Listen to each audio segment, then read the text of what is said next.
Guys, what's going on? What's going on? What's going on? What's going on? It's good to see you guys, right? Here we are. Guys, here, let me share something quick. There's a couple things I want to share really fast. I don't really have any news stories. I'm sure that I could find one, obviously, but hold on. Give me 1 second, guys. I got to do one thing real quick. Okay. Give me 1 split second. Yeah, I hope you guys' week hasn't been too crazy. I hope you guys are doing good. You know what I mean? Let me see. Okay.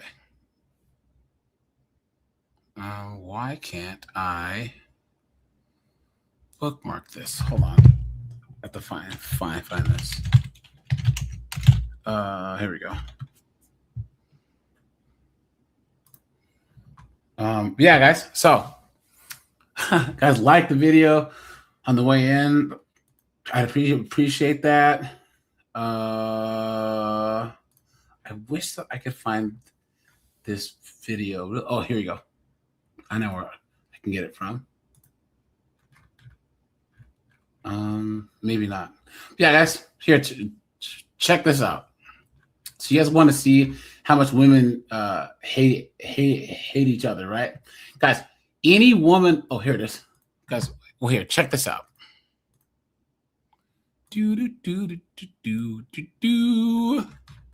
Keyshawn, how you doing? Brian Tucker's here. Steve is here. Tenacity, what's up, dude? Secret's here. Guys, here, let me drop the link early, right? Because we'll have a nice, relaxed live stream, right? Guys, today we're going to talk about Andrew Wilson's episode of Trigonometry, right? And how he talks about Christian nationalism.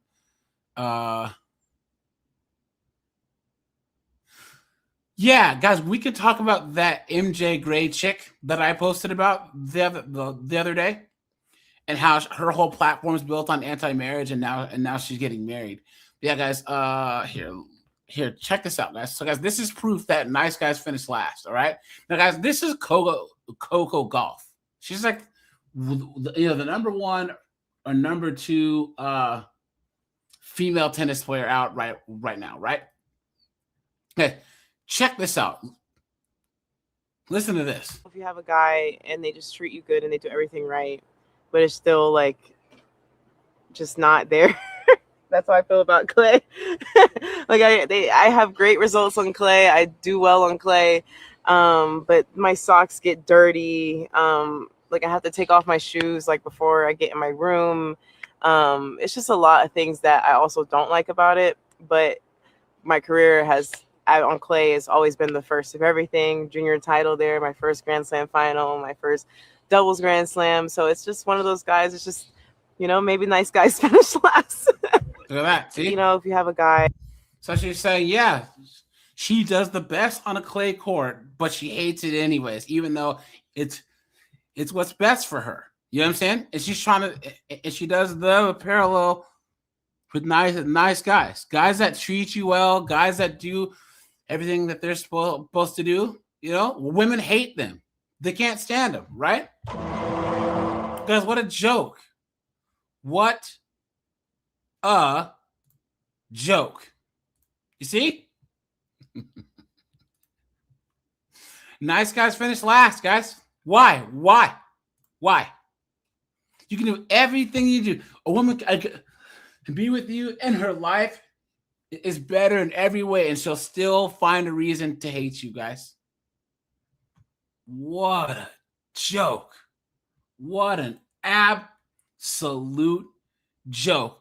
And she thinks this is funny, yeah.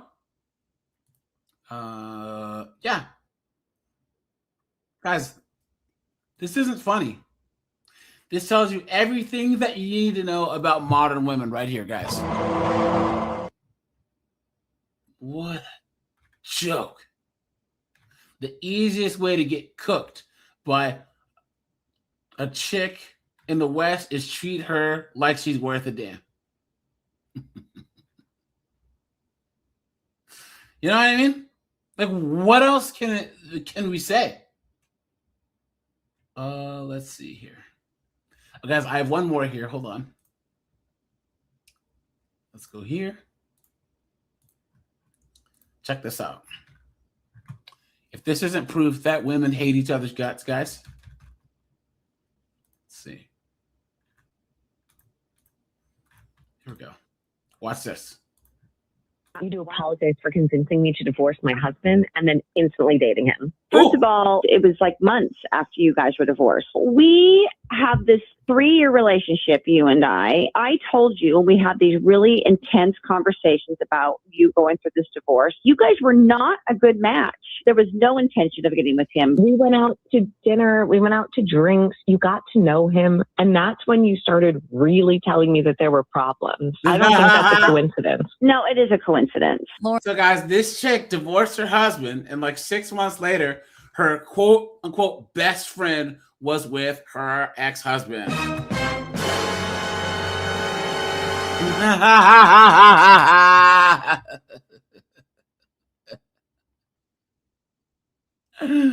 Oh, guys.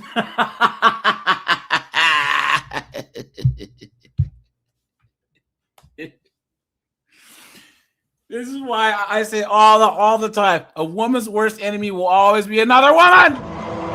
Always. Lauren, Megan shared with us that you would tell her how unhealthy it was, how much she needed to get out of the situation, and that you told her to throw out the trash, and now you are with the man that you called trash. That is, yeah, okay, I'll give it that. He reached out to me on social media. I was like, oh, he's a real person. It's like you get to know them outside of the situation. I think it was a them dynamic, not a him issue. Yes, you. Of course, right, guys? It wasn't him, it was them. When I got with him, or when I was trying to talk to him, and he's awesome. But when he was with her, he was a piece of trash. Look at that. Couldn't tell me that you were going out with my husband. I had to find out from friends. He asked me not to. You were broken up with him. We got together months later. It's not a violation of trust. You met him when we were together. You were my friend. Now I haven't heard from you for months because you've been hiding this from me. Tell me, when you met him the first time, did you think he was good looking? Of course he's good looking, but it doesn't mean I just mean I wanted to hit on him right then because he was still with you. The right thing to do would have been to tell me immediately, unless you were being shady and doing stuff before. Megan, I am sorry for not reaching out to you. Yeah, right. But I am not sorry for having a relationship with your ex. I want you to apologize for convincing me to divorce. Look at that, guys. See? She's like, you expect me to apologize? You've been had. You've been took. You've been hoodwinked. Bamboozled. Led astray. Run amok. Absolutely insane. What a joke.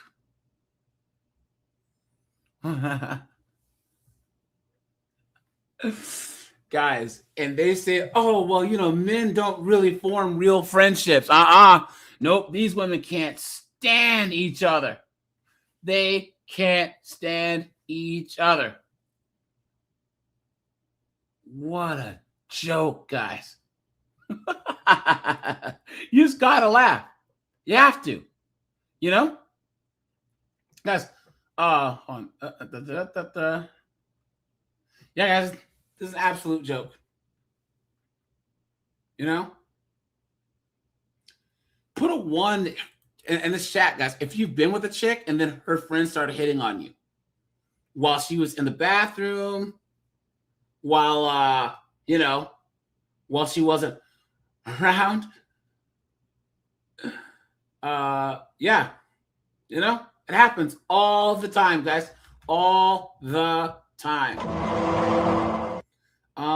There's one more thing that I want to show you guys, and then we'll get in the topic here. Let me do this, guys. A little bit disorganized today, but that's fine. That's fine. It's Friday, guys. You know? Is this it? Here it is, guys. Look at this. Guys, this poor bastard went through his girlfriend's phone. They've been together 5 years, and he finds out that she's been cheating on him with 22 guys. And this is while they were living together. Look at that.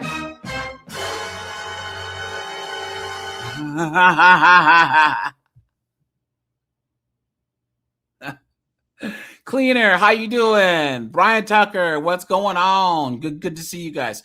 Guys, I dropped the link for anyone who wants to come on up. Cleaner says, my wife had a friend that tried the same crap. She showed up in my garage bucket naked when I was working on my car. My wife was taking the kids on a play date. Sister Mary Francis. Look at that. Look at that, guys. Yeah, guys. That's happened to me before. Yeah, my ex from my 20s. She had like 3 or 4 friends that were trying to hit on me, dude. It was nuts, you know?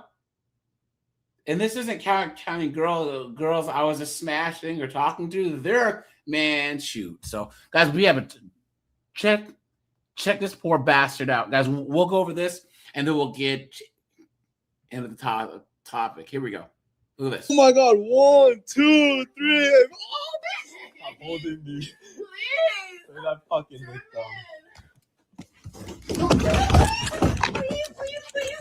Please. Stand the fuck away. Please. Stand the fuck away. Oh, I'm sorry. Keep playing that card. Keep playing that fucking card. Stand right there, homie. Stay right there. Look, he's on her Instagram. You said I could go home after this, please. Damn, look at that. The messages. Oh my God. Okay.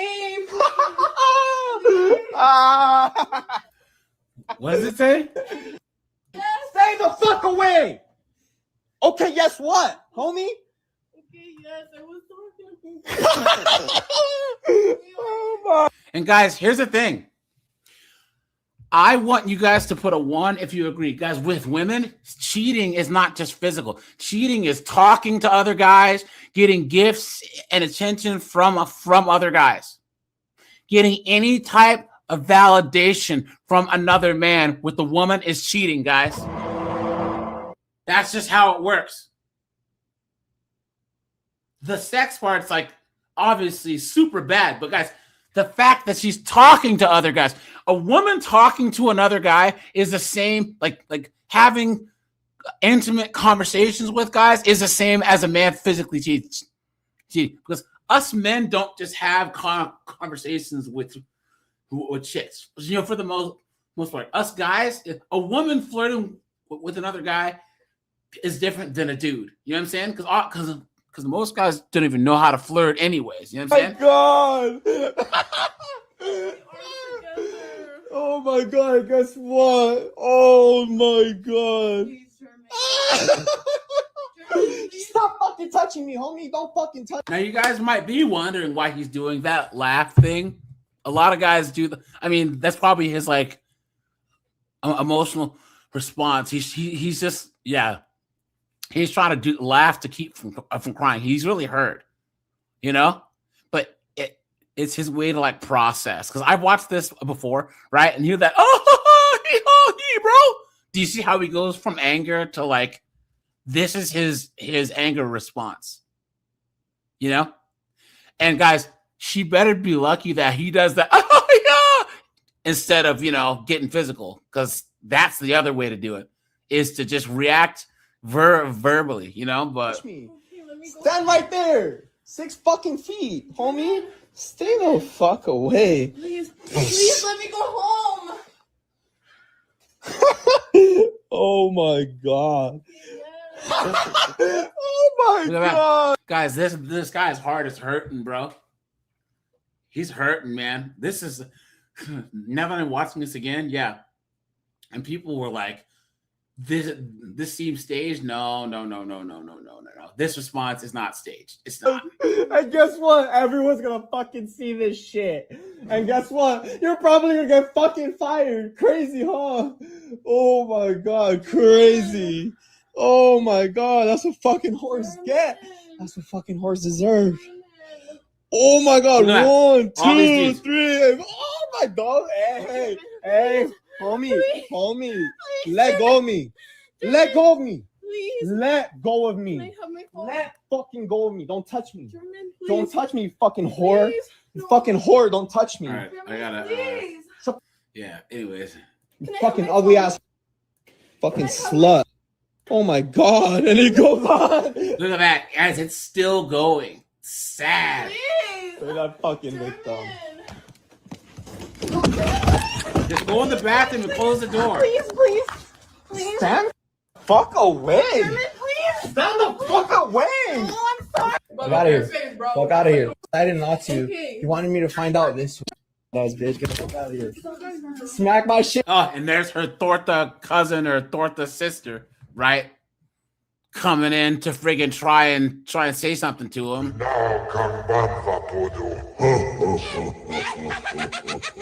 Guys, I know that I joke around a lot, but guys, you cannot put up with this.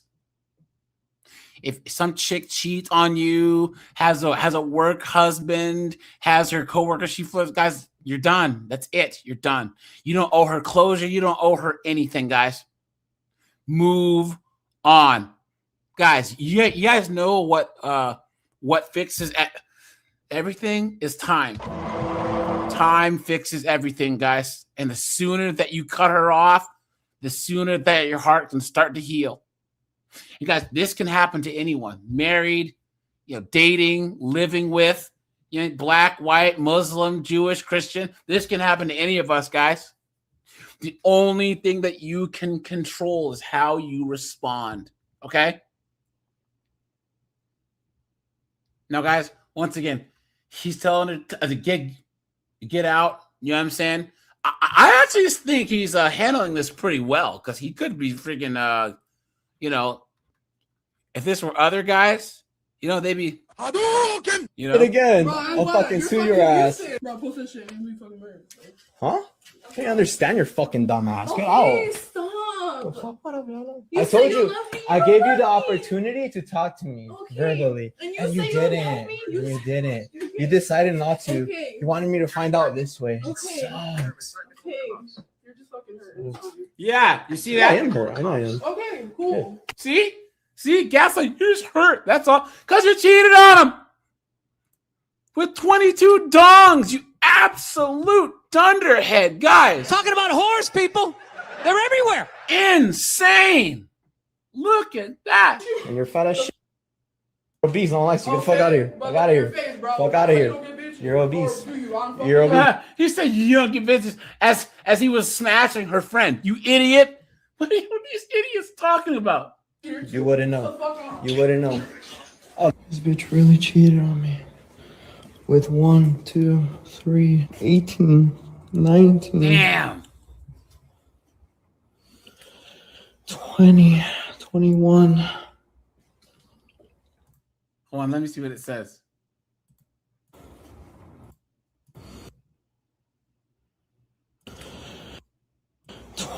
Damn, 20, look at that, guys. 21, Wow. 22. She was literally taking pictures in my own apartment. She was taking pictures in his apartment with other dudes. Look at that. Flashback. Yeah, you are. Yeah, you are. What's your password? What's your password? Mine? Yeah. Mine's my mom's birthday. What's yours? I'll open it. Yeah. You want the phone number? You said you needed the phone number. I'll give you the phone number. Give me your password. Why is it so hard? What's the difference? No. It's like I'm in a fucking. Yeah. I gotta do an entire live stream on this. So guys, we'll skip ahead, right? Watch. This is kind of his response, and then we'll get it in the topic here. Watch. So 6 months ago, she broke up with me. She broke up with me because she just stopped caring. She stopped caring about the relationship. We would have talks serious talks, and she would think that I would cause an argument, so she didn't want to argue, even though I'm normally talking to her, just wanting to have a plain conversation, not involving an argument. If something bothered me, I would tell her, and she would think it would be an argument.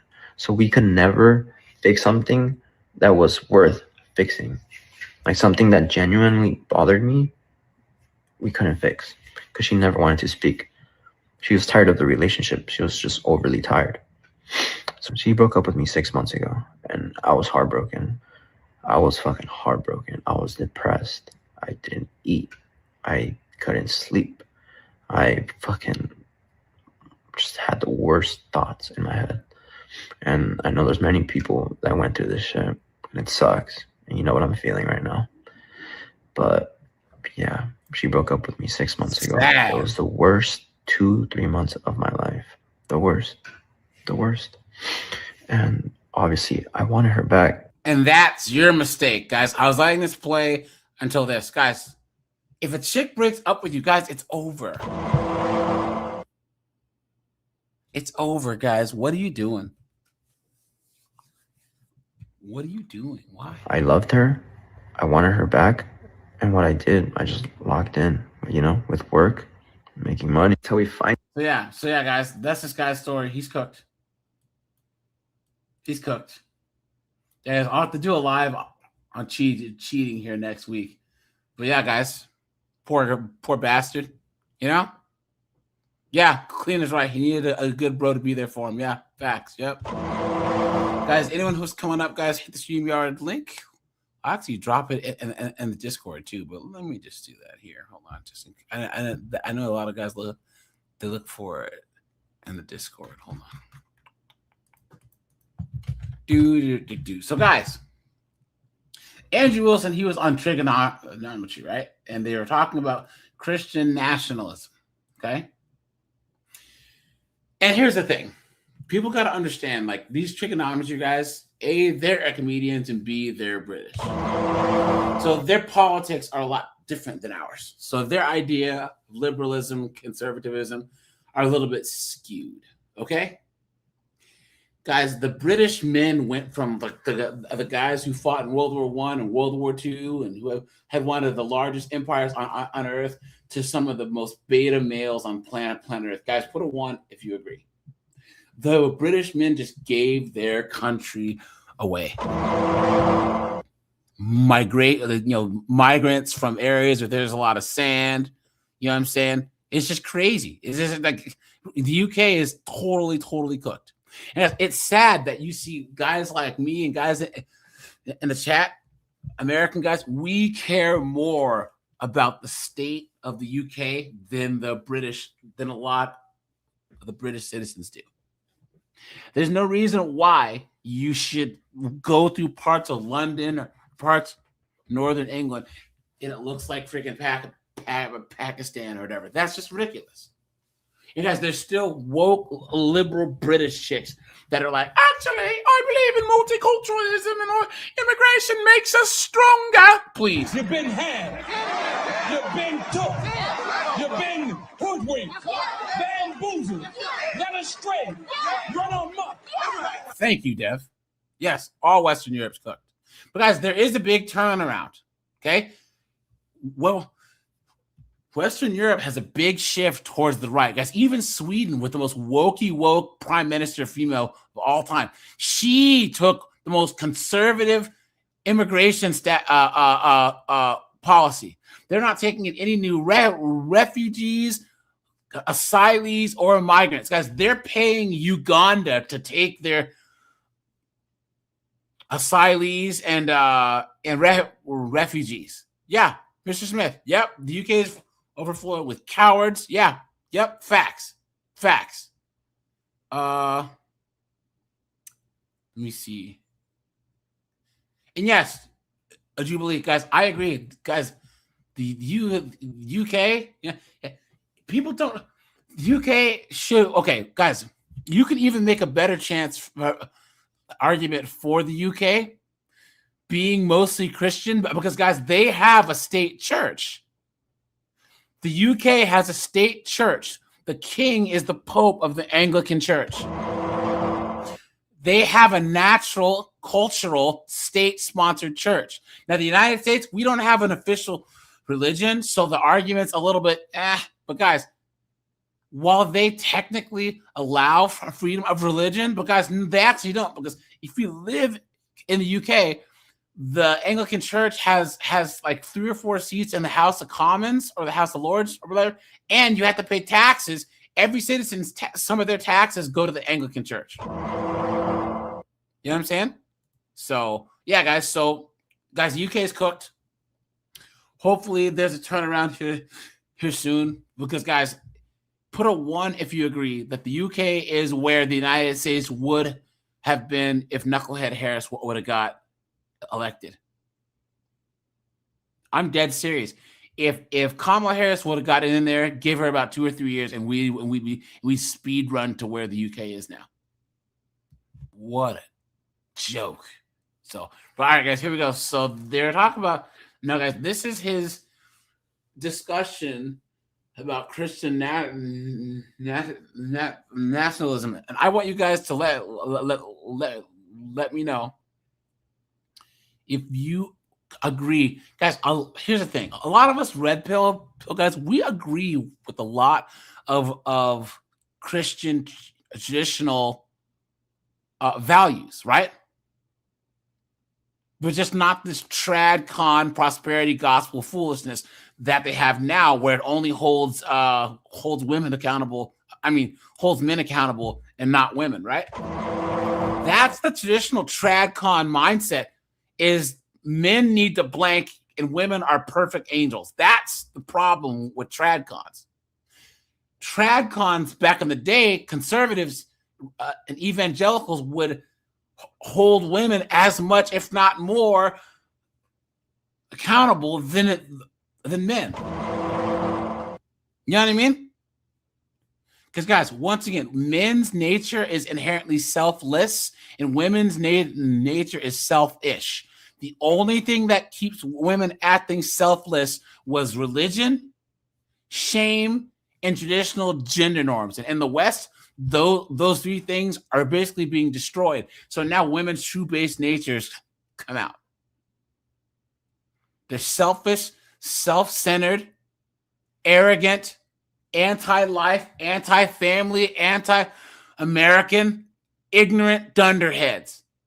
You know? So here we go, guys. I would say Christian populist. Okay. I would say Christian populist. Okay. Christian.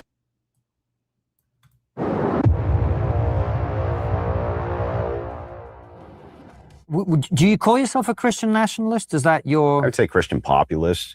Okay. Christian nationalism is often conflated with forms of ethno-nationalism, and people do use it as a cloak for ethno-nationalism. Yeah. I would fall more in line with what's called cultural nationalism. You guys, I think, from watching your content, would fall more in line with probably civic nationalism. So cultural nationalism is talking about the glue which holds cultures together. And the ethno-nationalists obviously believe that's your race, right? Well, guys, do you know why? Okay, it's so funny that people claim that Christian nationalism is ethno-nationalism. But guys, can you name the religion that actually does promote ethno-nationalism? What is a religion where if you criticize it, they call you a racist, right? Does anyone know? Type in the chat if you know. There's only one religion right now where, and this is in Europe and in the United States. Thank you, Whiteout. Thank you very much. Guys, Islam is not a race.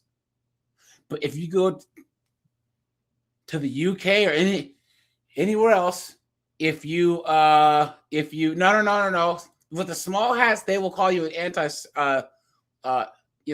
Shemite, right? You know? But only with Islam are they saying that if you talk bad about it, you're racist. As if you believe that, You've been had. You've been took. You've been hoodwinked. Bamboozled. Led astray. Run amok. Dev, how is civic nationalism code for open borders? Civic nationalism, it means that you believe in Americanness. Civic nationalism means that you believe that there is a Britishness that needs to be protected. Civic nationalism does not mean open borders, because American civics is different than Mexican civics. The American government, the Americanism, we the people, is a civic statement. Okay? So we the people of the United States means that if you believe in civic nationalism, then you are America first. That's what that means. You know what I'm saying? So, like, guys, ethno-nationalism. Okay, Dev, civic nationalism equals anybody can be a citizen, but that doesn't mean that you don't believe in that it's legal or not. Guys, I believe that anyone can be an American if they come here legally. If they come here legally, open borders has nothing to do with civic nationalism. You're making the jump from X to Y. Civic nationalism is fine. Anyone can be a citizen if they do it the right way. You know what I mean? American citizens first. Civic nationalism has nothing to do with how you like. Yeah, you know what I mean? So that's kind of going in a different territory. But yeah. Right. Obviously, I think that race is not enough to hold a nation together. There has to be some kind of cultural glue, and that usually comes from religion. So all the laws that I can see seem to be informed by ethics, and those ethics seem to almost universally be informed by Christianity. So he is correct.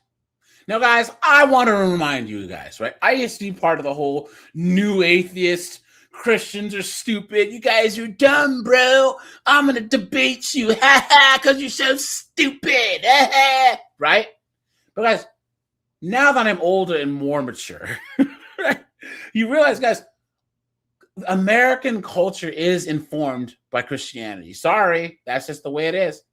A lot of our values and norms come from Christianity. Now, once again, Protestantism, right, is the sect that informs it the most. Yes, but you cannot deny that the Bible and the cultural and ethical values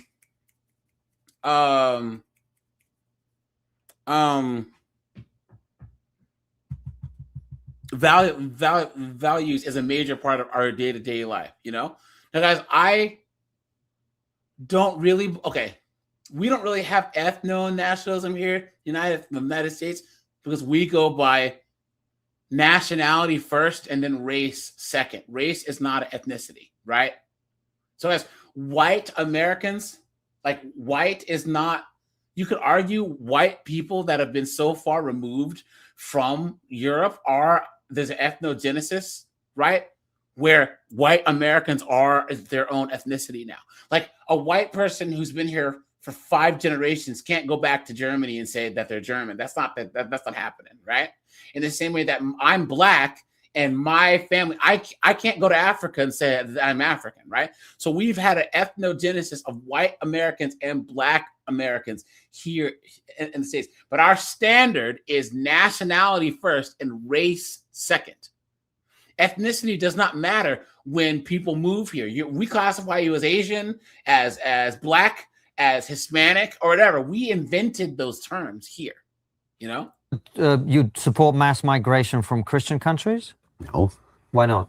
Well, I don't understand. I want my domestic population to grow. So if I want to tailor the best outcomes for my society, then I want my domestic population to grow. I want those families to be very happy. I want them to have the biggest slice of that American dream, right?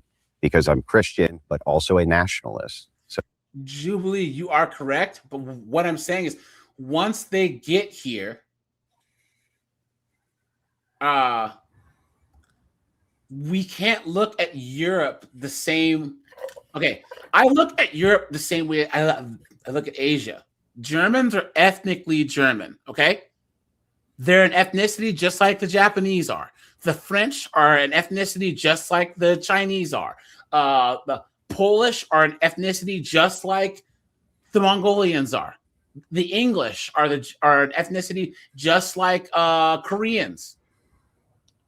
So 7, 8, 9, 100, 1,200 years ago, there was English, people speaking English in England. That's their culture. That's their ethnicity. And guys, put a 1 if you agree it deserves to be protected. There's no reason why the Japanese should have an ethno standard, but the Europeans can't. I think that's absolute foolishness. And I don't see anything wrong with, and Snowboard can chime in here, an Englishman says, I would prefer that my country stays majority of people who walk, talk, and look like me. I don't see anything wrong. They want tea over towels. Yeah. Oh!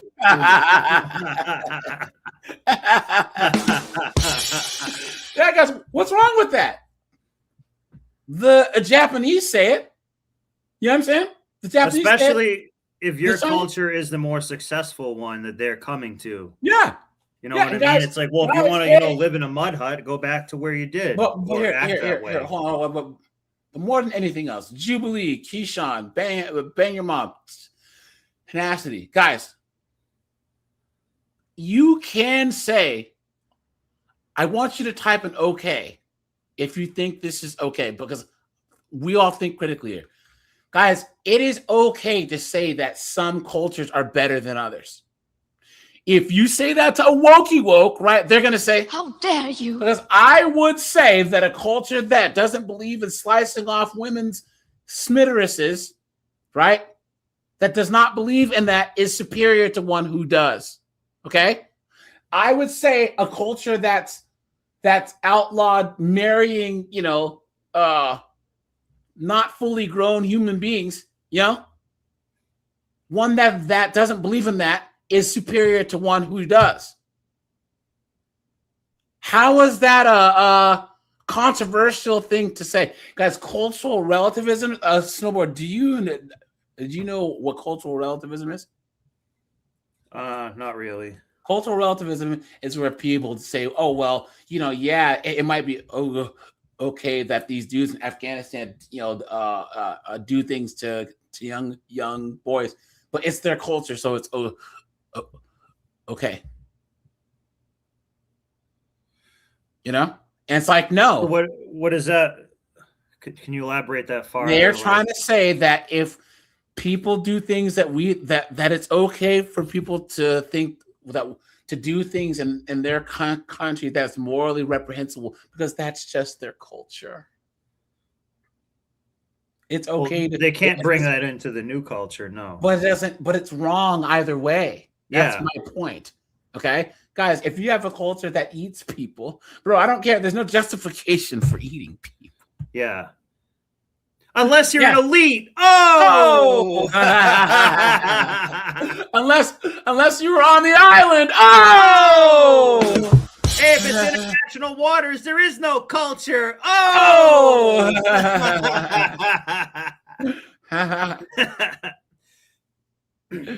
Hold on. Dev, here, and I'll leave you alone after this. It truly means that nationality supersedes all. No.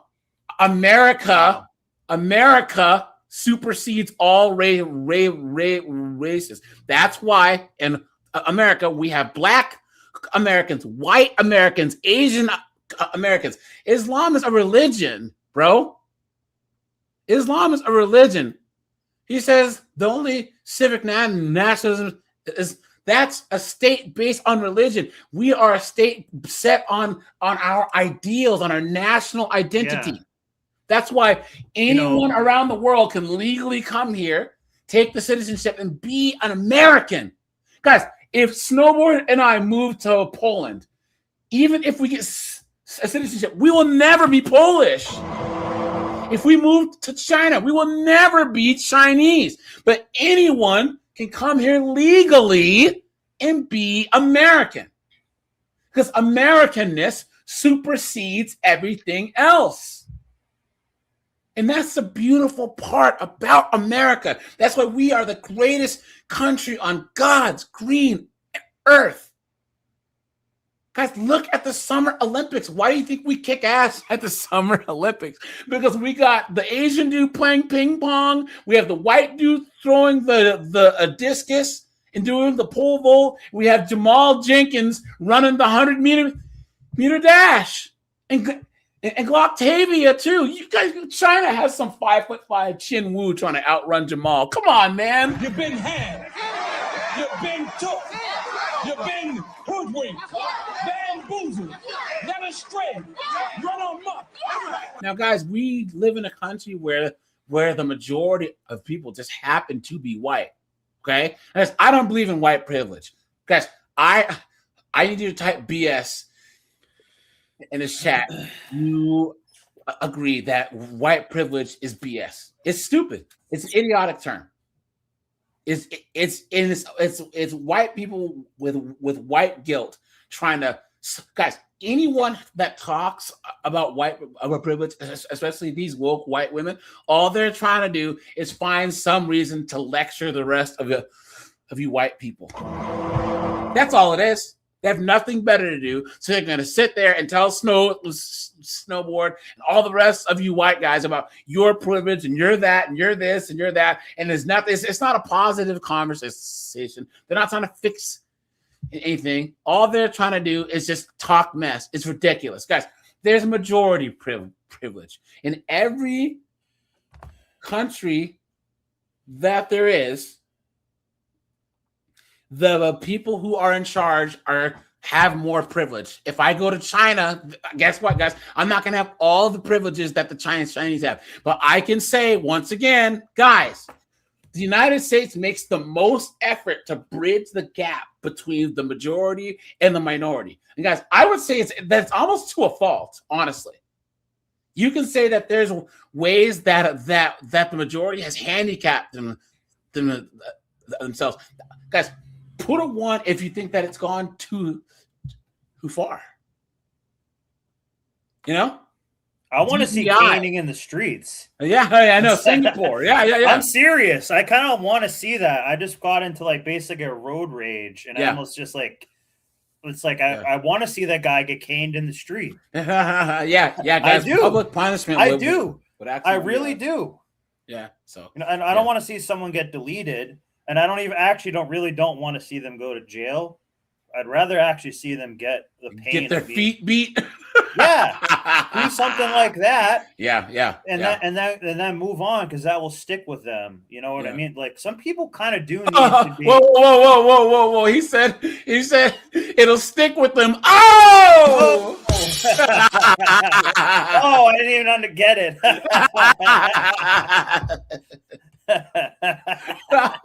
So when it comes to the process of punishment, we need to put one foot in front of the other. Oh!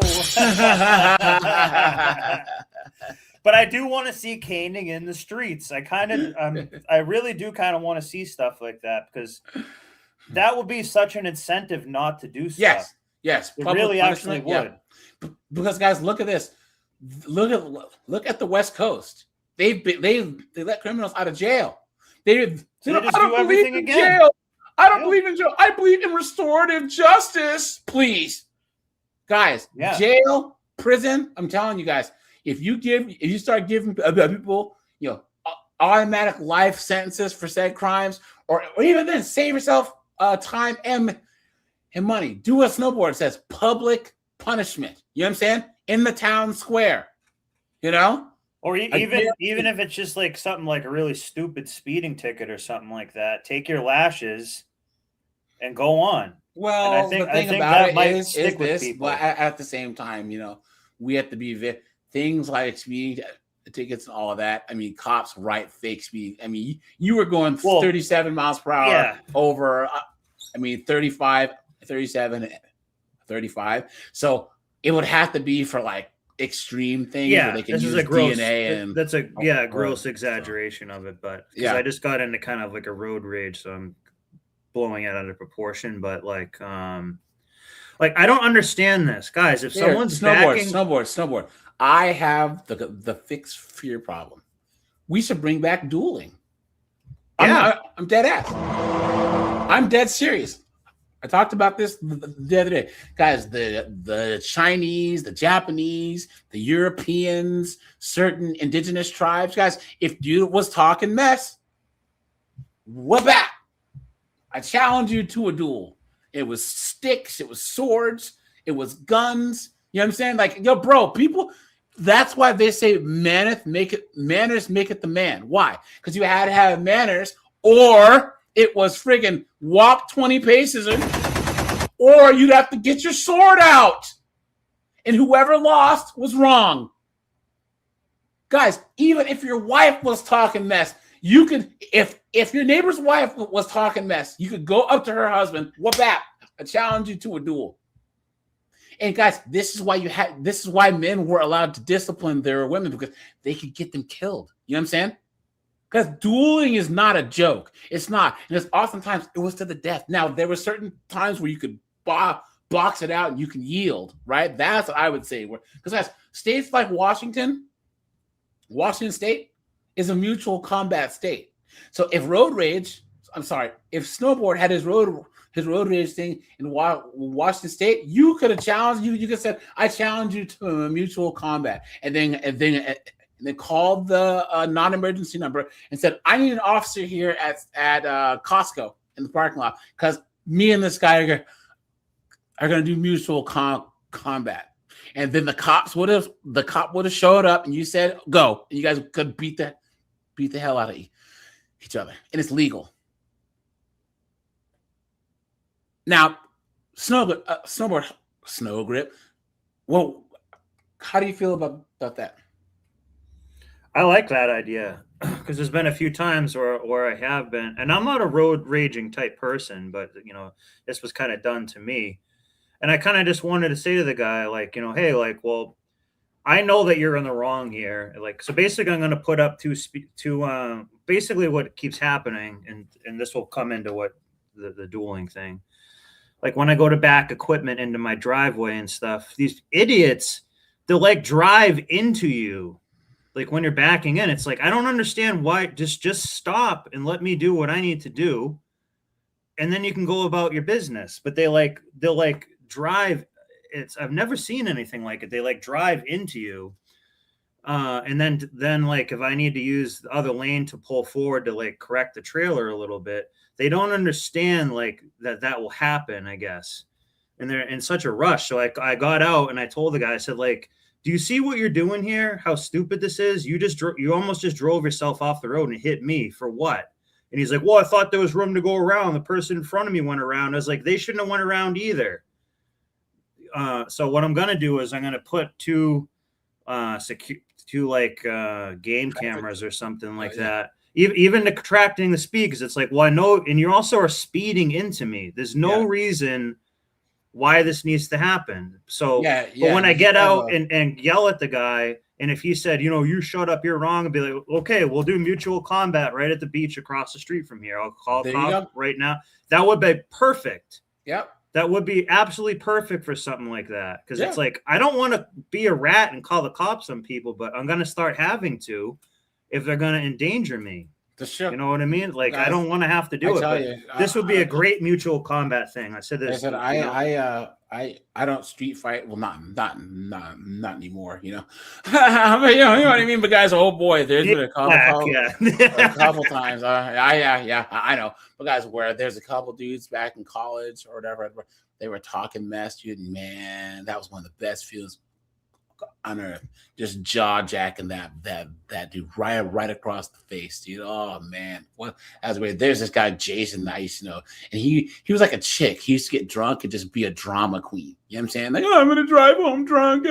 So you'd be like, Jason, please don't drive home drunk, please. Right? He's just, or he would like jump out the window or like throw himself down the stairs. He's just an idiot, right? And there was one time where he was just being a total just one woman and just ruining it for everyone. And then for some reason he like came up behind me and like tried to like grab me around the neck and choke me. So I pulled his hand up, bow, and then this other guy I know he was a National Guard guy, and he was in the National Guard, and he got this big tattoo on his back. It was like Operation Enduring Freedom. It's like, dude, you're a weekend warrior. What are you talking? What are you talking? My friend who's Special Forces, he didn't even get a tattoo like that. But he used to always have, like, we would drink and have house parties, and he would always have his gun out. He would always, like, so you walk around the corner to go use the bathroom, and then you go around the turn, and he have his gun in your face. Wow. And I'm Loaded? like, does it matter? You know what I'm saying? No. Yeah, no, it doesn't. It doesn't. So I'm like, if you point that gun at me again, you're a dead man, right? So of course I gotta go and piss. He does it, and I just go, BOW! He's like, oh man, Angie, what you hitting for, man? Did you kind of wait for him to put the gun away, or did you straight up John Wick? Oh, no, I just knocked him out, you know? Yeah. So, man, you didn't have to do that, bro. Now he's bleeding. What do we do? Not my problem. So, anyways. So the idea here is nation first. Me importing a bunch of people from other countries, not putting my nation first, putting their nation first. So my list of priorities would be God, nation, right? Or I'm sorry, God, family, nation. So culture and borders are very important for the nation. And so so you don't, you're not a Christian nationalist, cultural nationalist. So describe to me the America that you want. What does it look like? What are the All right, guys. Now, this is Andrew's solutions. Okay. I want at the end of this to let me know if you guys agree with his solutions. Because, guys, I am pro Andrew Wilson. I think his heart's in the right place. He's a great guy. I actually watch Andrew Wilson more than almost anyone else on the internet. You know what I'm saying? We disagree on marriage and single moms. Okay. Those are the two issues where us red pill guys have problems with Andrew Wilson. Okay. But guys, he's not a red pill guy. He's not. Yes, guys, USA does have the best flag. We do. We have the best flag, guys, and we do have the best national anthem.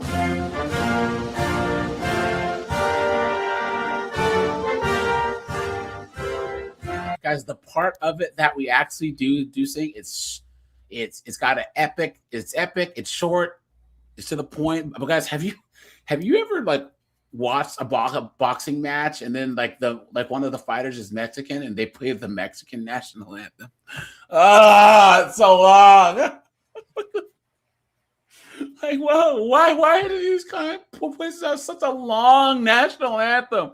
Ours is perfect, you know. Tomorrow? Well, let's say I was king tomorrow. Well, you seemed very keen on this idea, which I'm sure you're excited about. What I mean is, ultimately, you want to transform America into something that it used to be or that you'd like it to be or whatever. Let's not argue about that. Yeah, sure. Okay. Let's just say you want America to be a certain way. Is that fair? Yeah. Okay.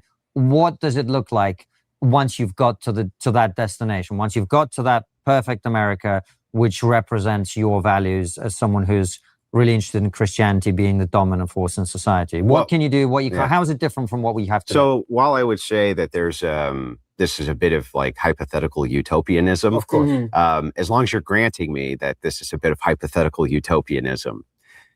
So let's say I was King Wilson tomorrow. I'm King Andrew Wilson, and my decrees and edicts go out to all of the land. First thing, mass migration, that's gone immediately. I like that. Next thing is focusing on domestic birth rates and domestic birth policies and trying to move America back to a one-income family. The best way to... Does anyone here have a problem with that? No. I don't have a problem with that. You know what I'm saying? Is this more of like an interview or a debate between Constantine and... It's a kind of both. You know what I'm saying? But like, so remember, Andrew Wilson straight up says that he bases everything on his Christian worldview, right? Yeah. The British are such they just shit talk Christianity, they shit talk conservatism. Like even the most conservative Brits are like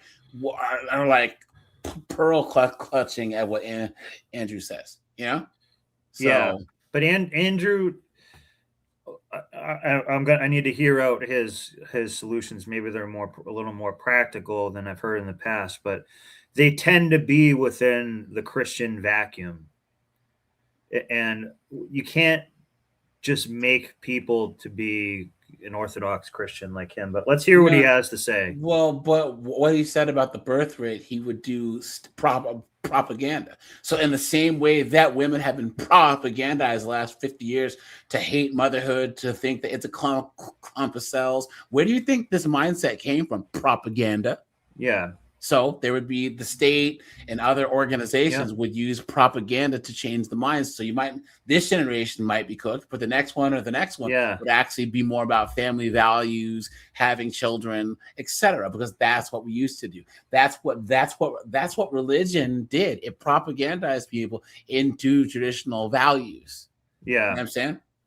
So. Now it's a soy op. Oh!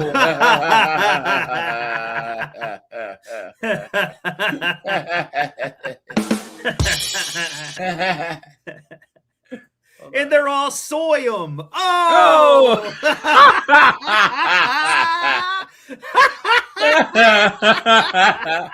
Jack, how you doing, man? Hey, guy, we're doing good. So we're talking about Andrew Wilson's interview today. He's talking about Christian nationalism. He's giving his solutions to the ills of modern society. So he's at the part where he's talking about what his solutions are, and then we're going to talk about if they work or not. What do you think about, first of all, Jack, since you're new, what do you think about Andrew Wilson as a whole? I don't know if you're a fan or. I'm kind of indifferent. I'll be honest. I did just hop on this stream, so I was waiting to maybe watch a little bit more before I comment. Sure, cool, man. If that's cool, I was gonna watch a little more of the video. Yeah. So, guys, I'm not religious, right? I'm not, but at the same time, I've told you guys my story before. I used to be part of that, 2000s, early 2010s, new atheist Christians are stupid type of crap. And then you just grow out of it and realize, bro. And then what happened?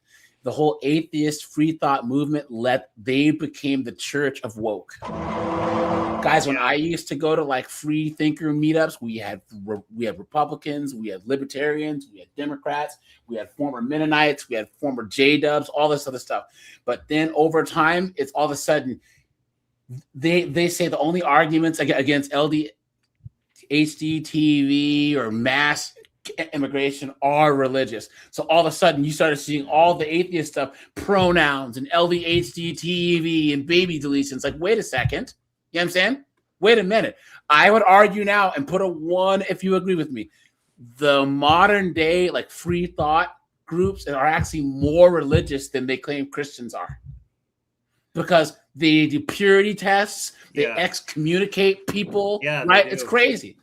I went on a couple Discord channels to talk about philosophy and stuff like that, and I said I was like, hey guys, I'm doing this show, my show, and it'll be kind of on how Plato's cave is kind of the modern phone is Plato's cave, but I had a picture of a phone on a woman's face, and hey, don't put that in my ass. Yeah, hey, I got banned from the server completely. It's you guys can't stand on your ideas at all. You know what I mean?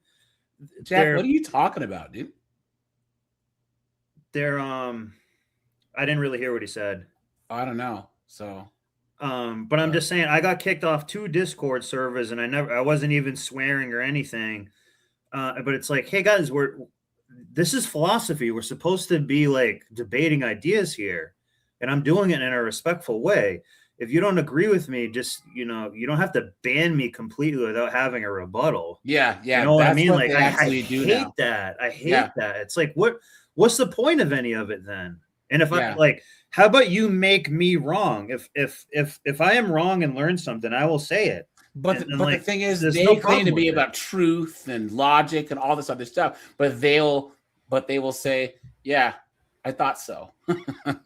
He was trying to troll. So I didn't really know what he said. Yeah, I didn't really know what he said. So so he kind of ran out of material. You can't troll a troll. I know. I'll troll you. I'm just saying, we just kept talking over him. So he just anyways. Yeah, I didn't even hear what he said. I've kind of even forgot what I even said now. Getting kicked off Discord servers. It's like, no, this is a philosophy. This is what we're supposed to be doing. Like, truth is often found through debate, and oftentimes it's somewhat in the middle. Yeah, you know what? I actually debate so I can be wrong now and then and take something away, or not wrong, but maybe find a gray area. Yeah. That's how weak we are. Yeah. And the whole atheist movement now, just like Mr. Smith says, is an absolute joke. Guys, hit the like button, please. Yeah. And I was trying to talk to atheists as well, because sometimes they make a lot of good points, and it's like, well, it's crazy. Like, people need to be,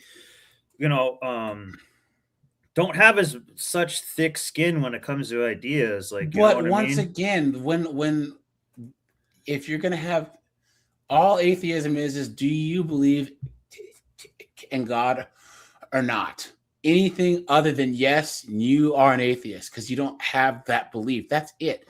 Politics has nothing to do with it. Now, people glom the politics onto it, and that's what the modern movement has done, right? And that's why, guys, they're an absolute joke. If I could choose to live with Christians on one side or the atheists on the other, I'm living with Christians every single time. So yeah, because I like Constantine. I don't watch him all the time, but usually I like Constantine. So I would imagine that they would agree on probably 80% of what Andrew is going to propose. Mm-hmm. Yeah, here we go. First thing, mass migration, that's gone immediately. Next thing is focusing on domestic birth rates and domestic birth policies and trying to move America back to a one-income family. The best way to do that is to prioritize from the government level down that women do not defer their childbearing years for college, right? But rather you offer massive incentives to families for them to get married. Guys, there's certain places in Eastern Europe where if you get married and you have 3 kids, you just don't pay taxes for the rest of your life. Yeah. Daddy Putin gives money. I think it's like almost like 20 grand per kid. Yep. But it's like more of like a voucher. You can't go spend it on stupid stuff. You can spend it on like a minivan, a house, like Jubilee. There like is that. On atheism is belief and Gnosticism is knowledge. Okay, so you can be an agnostic atheist, meaning I don't know and I don't believe. You can be a Gnostic atheist. I know for a fact there isn't, and I don't believe. And you can also be an agnostic theist. I don't know, but I believe. And you can be a Gnostic theist. I know for a fact and I believe. There are plenty of things that we don't know for sure, but we believe in. You know what I'm saying? Like, for instance, if you believe in an afterlife, guys, you don't really know that there is one in the same way that you know that if you touch fire, it'll burn you. You know what I'm saying? I know for a fact that I can't fly. If I jump off a building, I'll die. But you can believe things without knowing it because you can be convinced. So they're two different things: knowledge and belief. Okay, Gnosticism, the actual term, if you Google it and look at the definition, is knowledge. Gnosticism means knowledge. Theism, it means belief. Okay, so someone says you can be agnostic. So no, agnostic and Gnostic is a binary. You know what I'm saying? You're either agnostic or you're Gnostic. Okay, I am Gnostic about fire burning me. I know that it does. Yeah. You can't be unless you've never been around fire. Then you can be agnostic about if fire burns you. Because most people who are religious are theists. They're agnostic theists.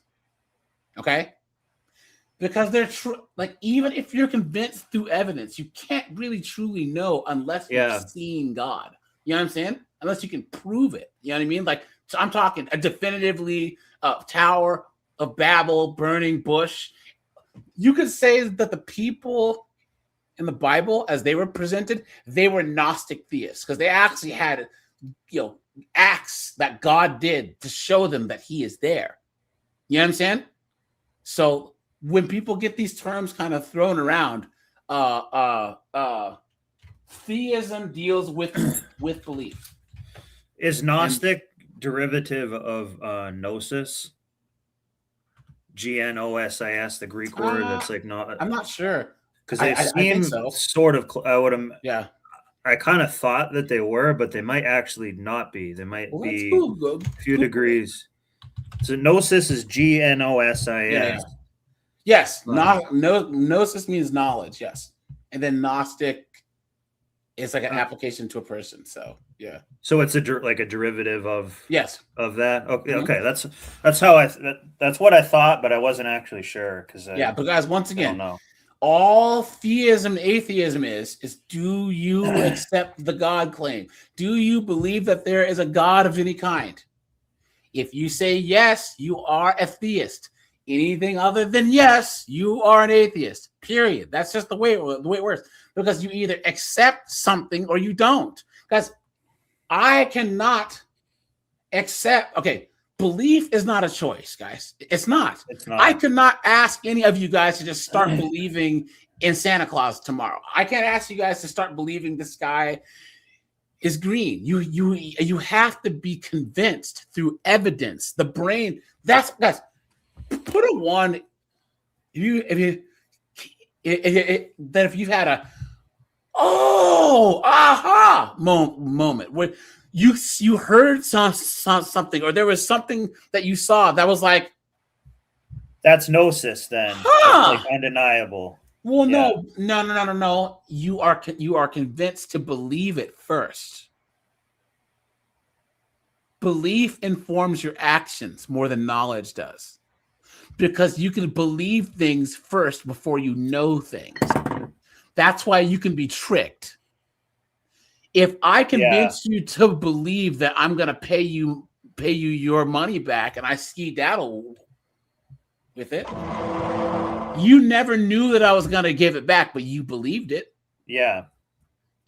A belief comes before knowledge. That's why people can be tricked. That's why you can lie to people. That's why you can convince people based on bad evidence, and in bad faith. It takes a lot for someone to know to know something wrong. You know what I'm saying? Yeah, and it comes from a direct experience of that. Then that will, in other words, I'm saying like it's something that like happened to them, where they it's like it becomes undeniable. I'm not really doing a good job of saying it, but the fire on your hand, it's like, this is undeniable. It will happen every single time when I do it. And I felt it happen. I didn't just see it happen to someone else. The craziest part about belief is that theism can actually supersede Gnosticism. Yeah, that's how powerful the brain is. That's why cult leaders and all these people can make them believe things that are just facts, like obviously not true. Yeah. You know what I'm saying? Yeah. Or you know, people have been tortured, they've been manipulated to believe things where they can see clearly that this is not true.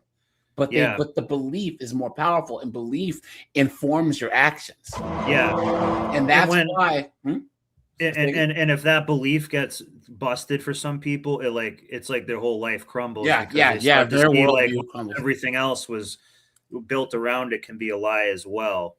So that therefore people usually never want to see something like that because it's difficult, you know, like when you're a kid and you think Santa Claus is real and it's not. I mean, that's a very smaller example, but there's big things.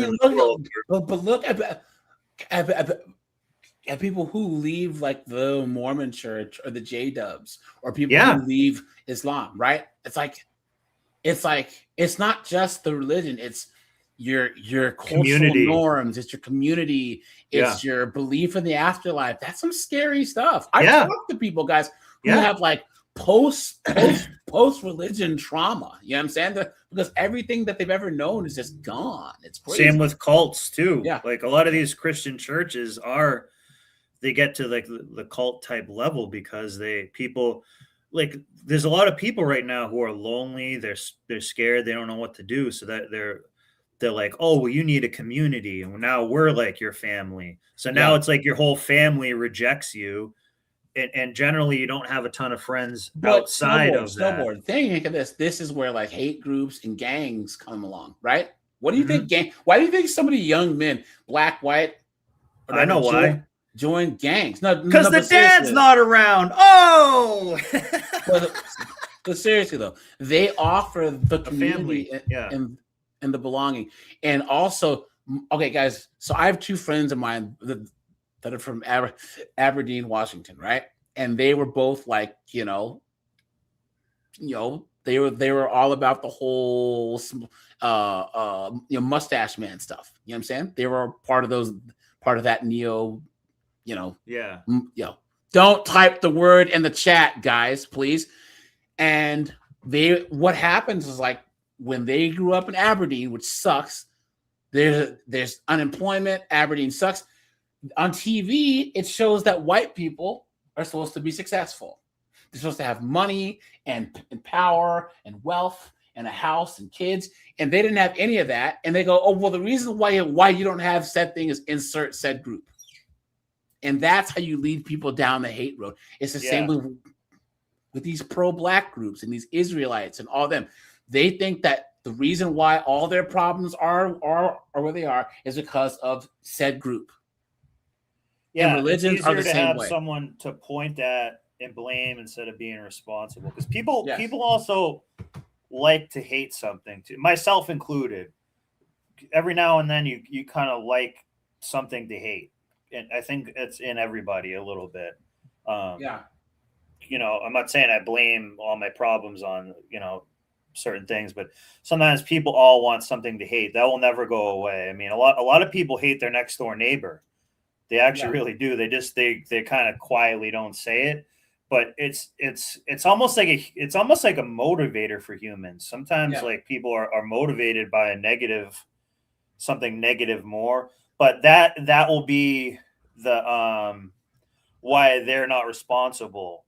We see it with black people a lot, and they're like, "Oh, if I was a white guy, this never would have happened," or something. It's like, no, you were speeding, and they didn't know what color you were. Yeah. Or guys, you know who would be like the perfect. Okay, guys, there are people who are drug mules. Guys, get a Prius and drive like 3 miles per hour over the speed limit with cruise control on. How many times have white people do this? Because white people have their licenses aren't expired, their taillights aren't out, their friggin' tabs aren't expired, they aren't blasting music. Guys, a lot of white people who are they don't make themselves a target like black people do. How many times have we shown? I need to start finding more of these videos. That Chris Rock thing. Yeah. What I'm saying is, so when I first started covering body cam stuff, there's like 5 videos in a row where Glocktavia and her friend were Tokyo drifting down the road, blasting music. Then they get caught with $700,000 of drugs in the car. What are you doing? Why? So, anyways, here we go. They're younger, right? Stay at home, have babies with their husband. And if you contract them from the workforce, wages are going to necessarily skyrocket. The second you begin contracting women from the workforce, wages are going to shoot through the roof, especially if you're not filling those roles with migrants. So those would be some of the very first policies that I would put in place. I'd ban marriage.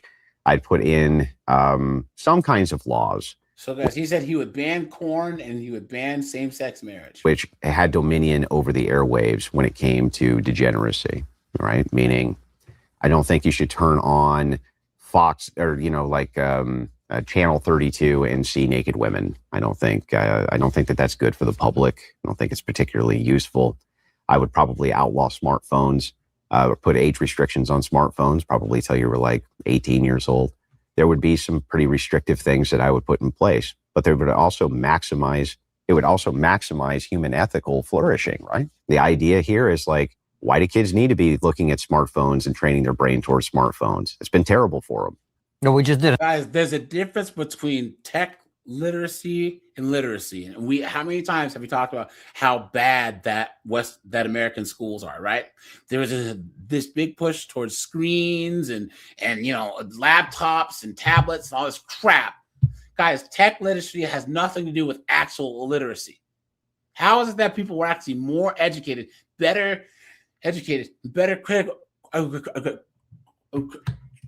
critical thinkers, 40 years ago than they are now? Recorded an episode on it. Well, several actually. So I agree with you on that. And is it important to you that outcome is arrived at democratically? That like you persuade half the country that this is the way to be?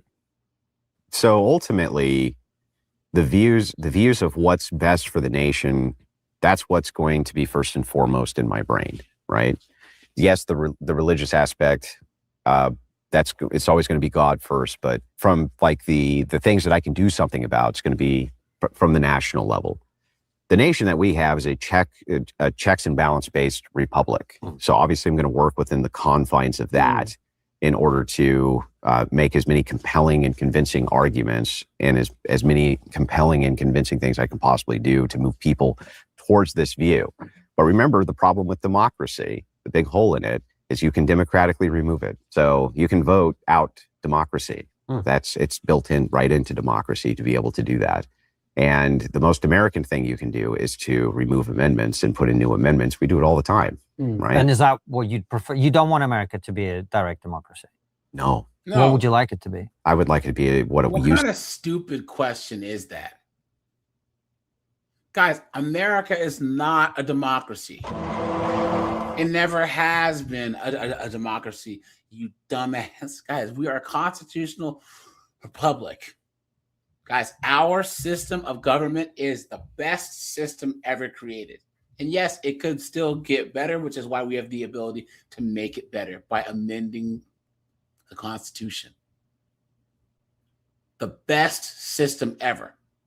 And the best part about the Founding Fathers is they realize that times will change and that they don't know everything, So we can amend our Constitution. To be at the beginning, which is a stakeholder democracy at the very least. What does that mean? It means you're either going to have like one household voting, right? So that we're not dividing husbands and wives because that's really stupid. Or it means that you're going to have some kind of stake in property or perhaps 4 years of unpaid public service before you can vote.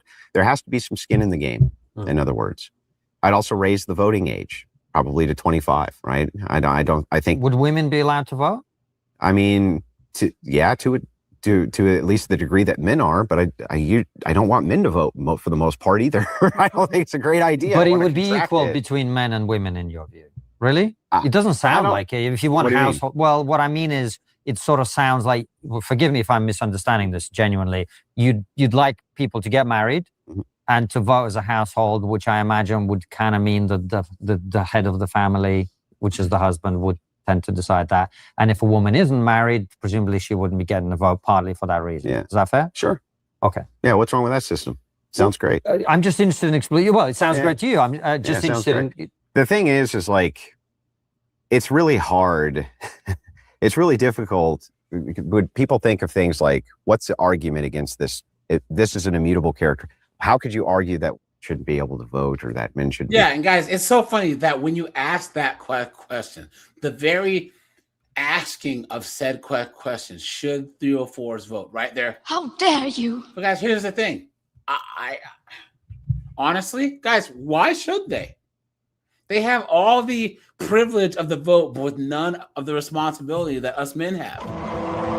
You cannot argue right now that the way that things are set up with how these 304s can vote is not special treatment. And I thought that we were supposed to be equal. But to even say that, everyone's like, oh, how dare you, right? Able to vote. It's like, well, at our founding, they couldn't. Should not vote. Well, at your founding, as you said yourself, you had slavery, right? So things do change over time. Oh, sure. But the thing is like... Sometimes in a good direction. Sure. It's sometimes in a bad direction. Absolutely. So the thing is like... Guys, most men couldn't vote. And guys, I've gone over this before. There was women voting in state elections in 1800. Because if you own property, you could vote. Guys, they started gendering language in the middle 1800s that kind of forced women out of the vote. Because there was women voting before most men could. These were women whose husband died and left them property, or their father. They didn't have sons, so their daughters got the property. There were still women voting. Yeah.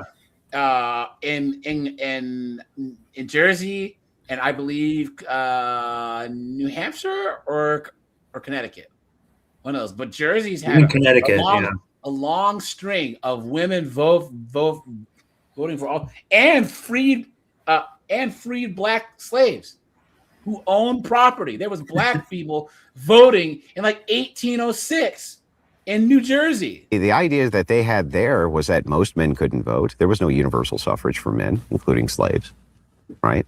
For the most part, were men, and couldn't vote because most people weren't allowed to vote. Now, women, the arguments against women voting are pretty simple, and the idea is landholdership and force. Right? Can women utilize force in order to maintain land? The answer is no. No. Generally, that takes men. So the biggest, if you're looking at feminism, for instance, you had the anti-suffragettes and then the suffragettes. But the anti-suffragettes arguments were way better. The argument was pretty simple. It just worked like this. You cannot erode or get rid of the patriarchy because you always have to appeal to it for your rights. And that's a fundamental truth. And since that's a fundamental truth, I've never seen a great reason why we should be able to vote, because there you go, right? Guys, this forced doctrine thing, there's no argument against this. There's no argument against this at all. Men have the monopoly on force. Therefore, women will always have to appeal to us men for their rights. If us men just unilaterally said 304s have no rights, they're cooked. Look at Afghanistan. Look at Saudi Arabia. Look at Syria. Look, there's African places where they had a coup d'etat, right, recently, and the Muslim dudes got in charge, took all the rights away. There's nothing they can do about it. Come on, man. They can vote to send men to war that they themselves do not have to go fight. They are not beholden to the draft. Only men are. And they can say, well, you're not beholden to the draft, perhaps because you're too old for it, but you were beholden to the draft when you were not too old for it. So your time could have come. Could you not flip this argument the other way around and say women are able to vote, men are able to vote on things that affect women that don't affect men? Like? No. Can you name one thing that women are obligated to do, Snowboard? Is there a baby having draft where they can have? I'm trying to think of any. I don't think I can. The only way that this would be the equivalent is if we had a thing where women had to sign a card and say that if the country drops below a certain population, they get called into having children. But there's nothing like that at all. What a joke. Well, all kinds of things. For example, their right to vote. I mean, among other things. But, things to do with sexual health, all kinds of things, right? Well, I don't understand. It does have to do with men. Okay, fine. I mean, it does, Gotcha. But it has more to do with women because it affects them more directly. But lots of other things. I mean, men could pass a law that women have to wear a headscarf, for example, right? So our votes affect each other. Mm-hmm. That's not an argument to deny the other sex the vote. Oh, I don't understand. Your argument is women can vote to send men to war. Constantine is just doing a weak devil's advocate.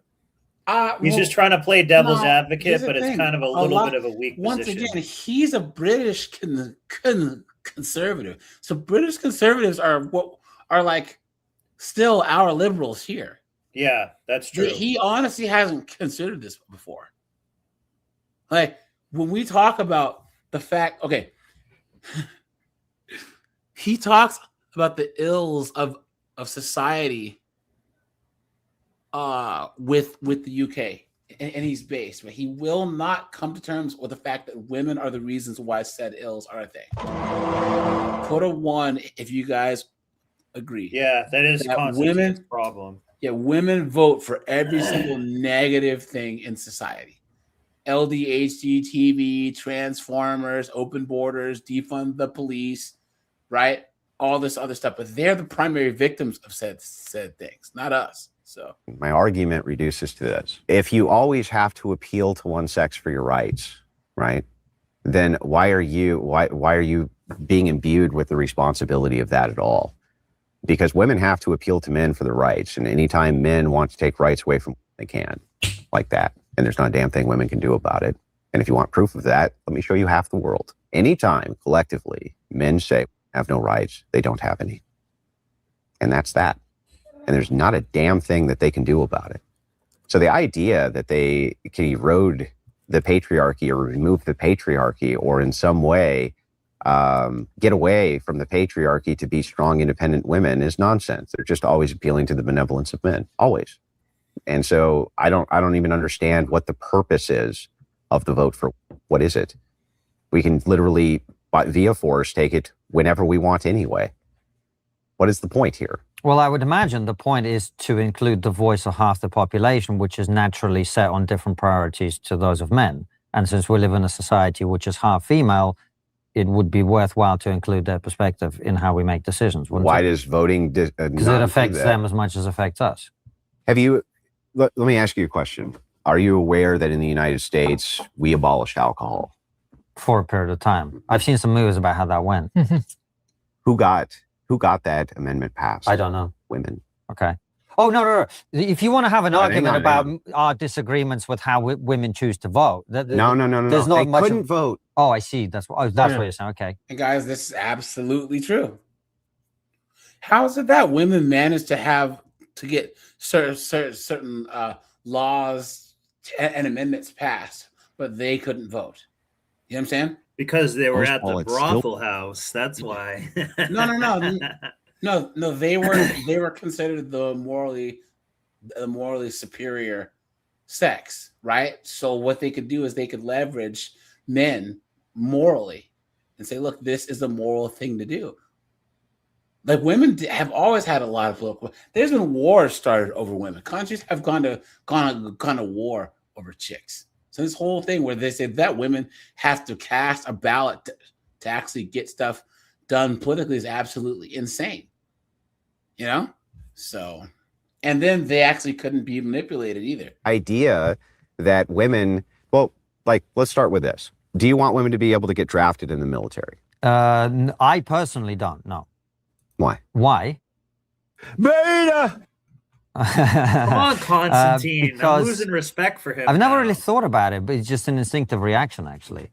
I'd have to think about the exact reason, but I just don't think combat is what men do, I guess. It's a very simplistic way of saying it. And Sure. there'll be women who I can kick your ass, and there are women like that, right? Agreed. But not generally. What I am not against women serving in the military if that's what they choose to do. Yeah, but what about the draft, though? But I don't think they should be compelled to, no. But men should? I think in some circumstances, yes. Like when the survival of the country is at stake. So there you go. See? Yeah, so it's the survival of women too at stake, Dunderhead. Is he? Someone put in the chat that I know Constantine was from Russia, but is he a small hat? No. I don't think he is. I don't think that Guys, he is. Conservative. Hey, what's up, man? No, conservative. That might not be the case now. But guys, through most of history, men were actually more liberal than women. Women were the pearl clutching, trying to ban everything. Think of the children. Who will think of the children? Right? In the 1910s, 20s, 30s, 40s, women were very, very conservative. They were the ones who were in the church the most. They were the ones who were trying to get to radio shows and corn and everything banned. Women were actually the this is why Malcolm X said that a nation can rise no further than the moral compass of its women, right? Guys, black, white, Hispanic, old school women. Because look at women in the just look at your grandmas. Yeah. Not now, but like your grandma always Yeah. was pretty conservative and actually did have some wisdom. Yes. Actually. This is why we see these older not women. not anymore now. Yeah, these older women 304s, and these immigrant chicks look at these young chicks and they almost pass out. They almost have a heart attack, you know, because they were always the Miss Fuddy Duddy guys. Anyone who wants to come on up. You know what I'm saying? There's the StreamYard link. But yes, once again, good sir, I agree with you now, but this wasn't the case 80 years ago, right? Men were always more about going out to smoke and drink and gamble. Women were trying to ban that forever. Guys, women got a prohibition passed. Women were the ones that basically made it so that we banned alcohol for 10 years. You know what I'm saying? So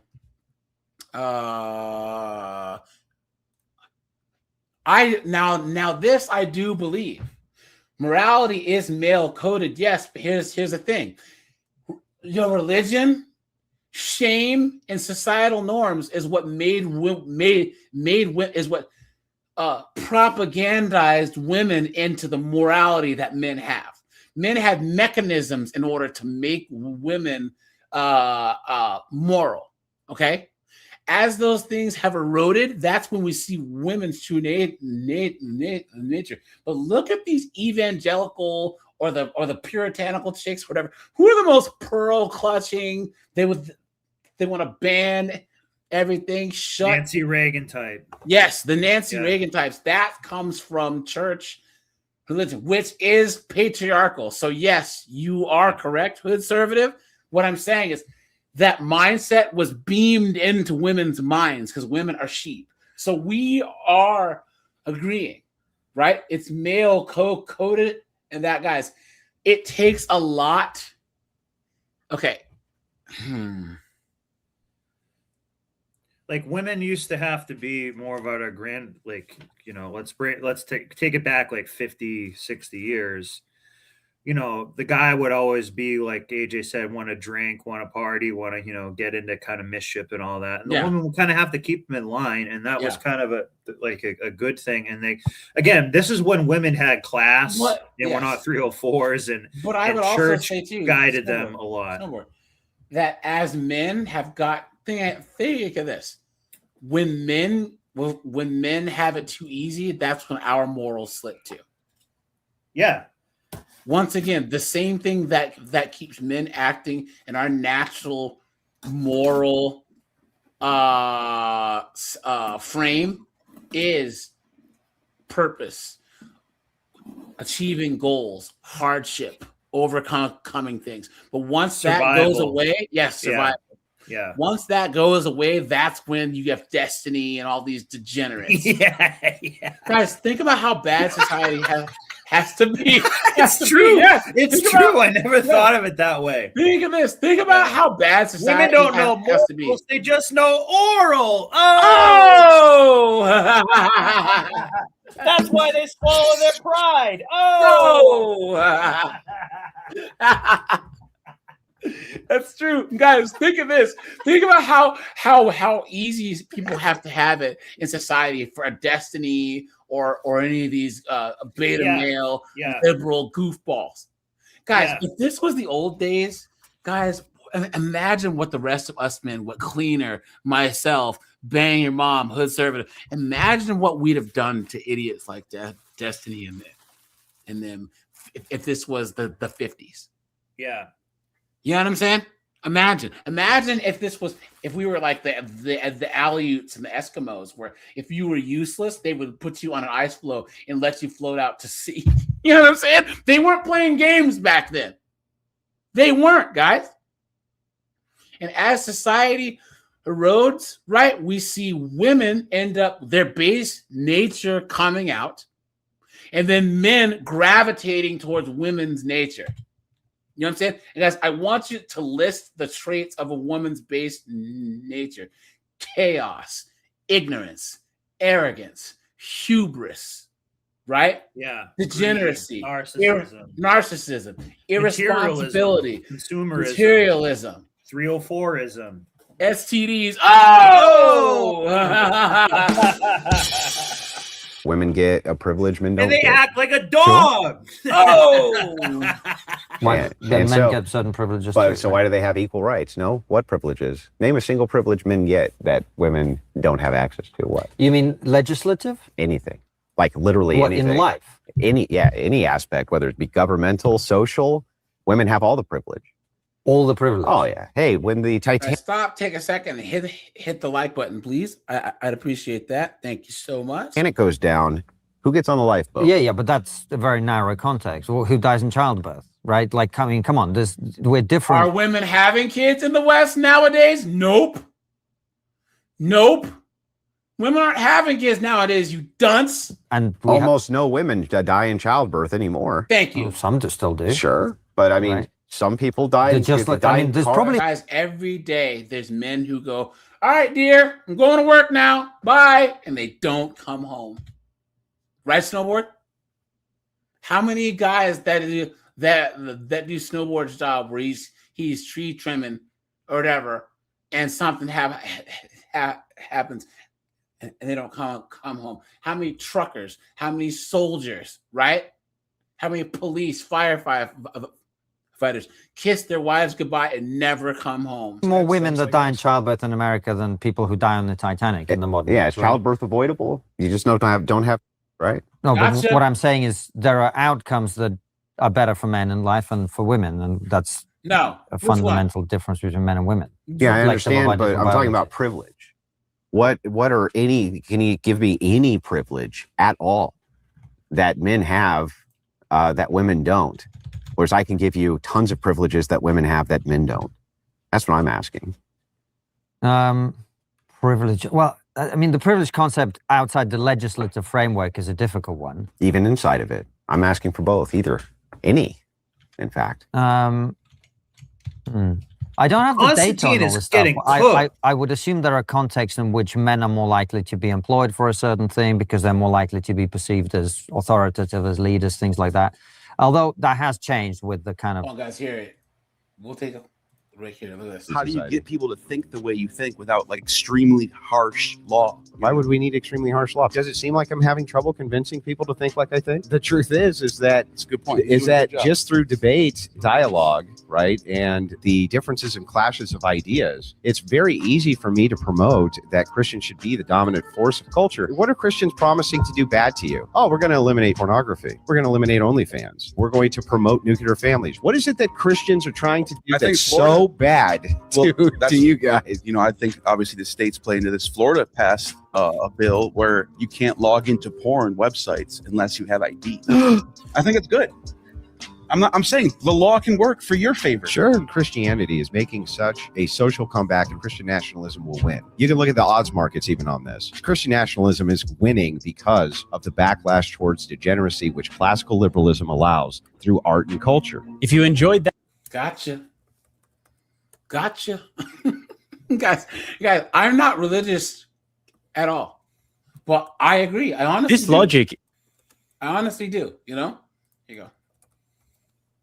woke agenda over the last 10 years. And it works both ways. Like, for instance, preschool teachers. Yeah. I would assume that people would vastly prefer that their kid go to a woman, right? Right. Mm-hmm. So it seems like that privilege is striped across the board. So, like, what is why is it that women get all of the equality, right? But also get all the privilege? That doesn't seem right to me. That seems like it's backwards.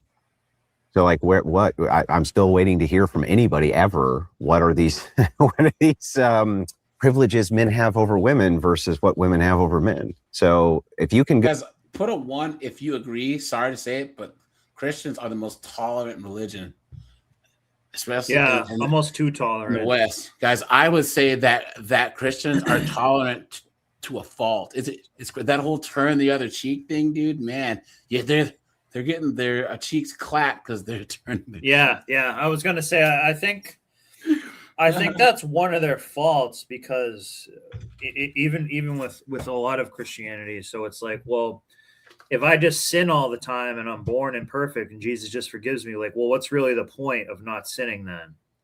You know what I mean? Like, I wouldn't say I that. think some people take because advantage they say of that.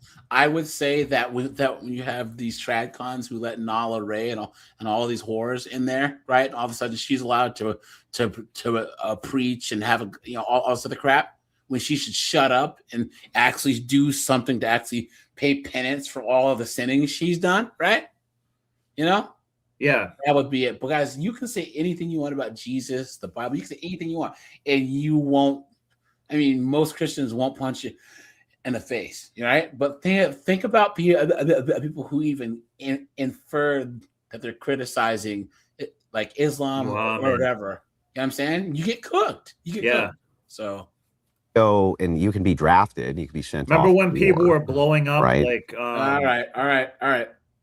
And women can't. But yeah, they we can won't talk about those certain events. individuals. You know what I'm saying? Yeah. vote to send you off to war. How is that not something which fundamentally needs to be addressed immediately? That seems to me like it's completely lopsided, and it's giving one class of people a significant privilege over another. Yeah. So if we allowed women to be drafted, you'd be happy with them having the vote? Well, see, now we come into pragmatic problems, though. The reason that you said earlier, I'm against women being drafted, is because they can't really serve in combat roles, only in support roles, which draftees of men would have to serve in combat roles.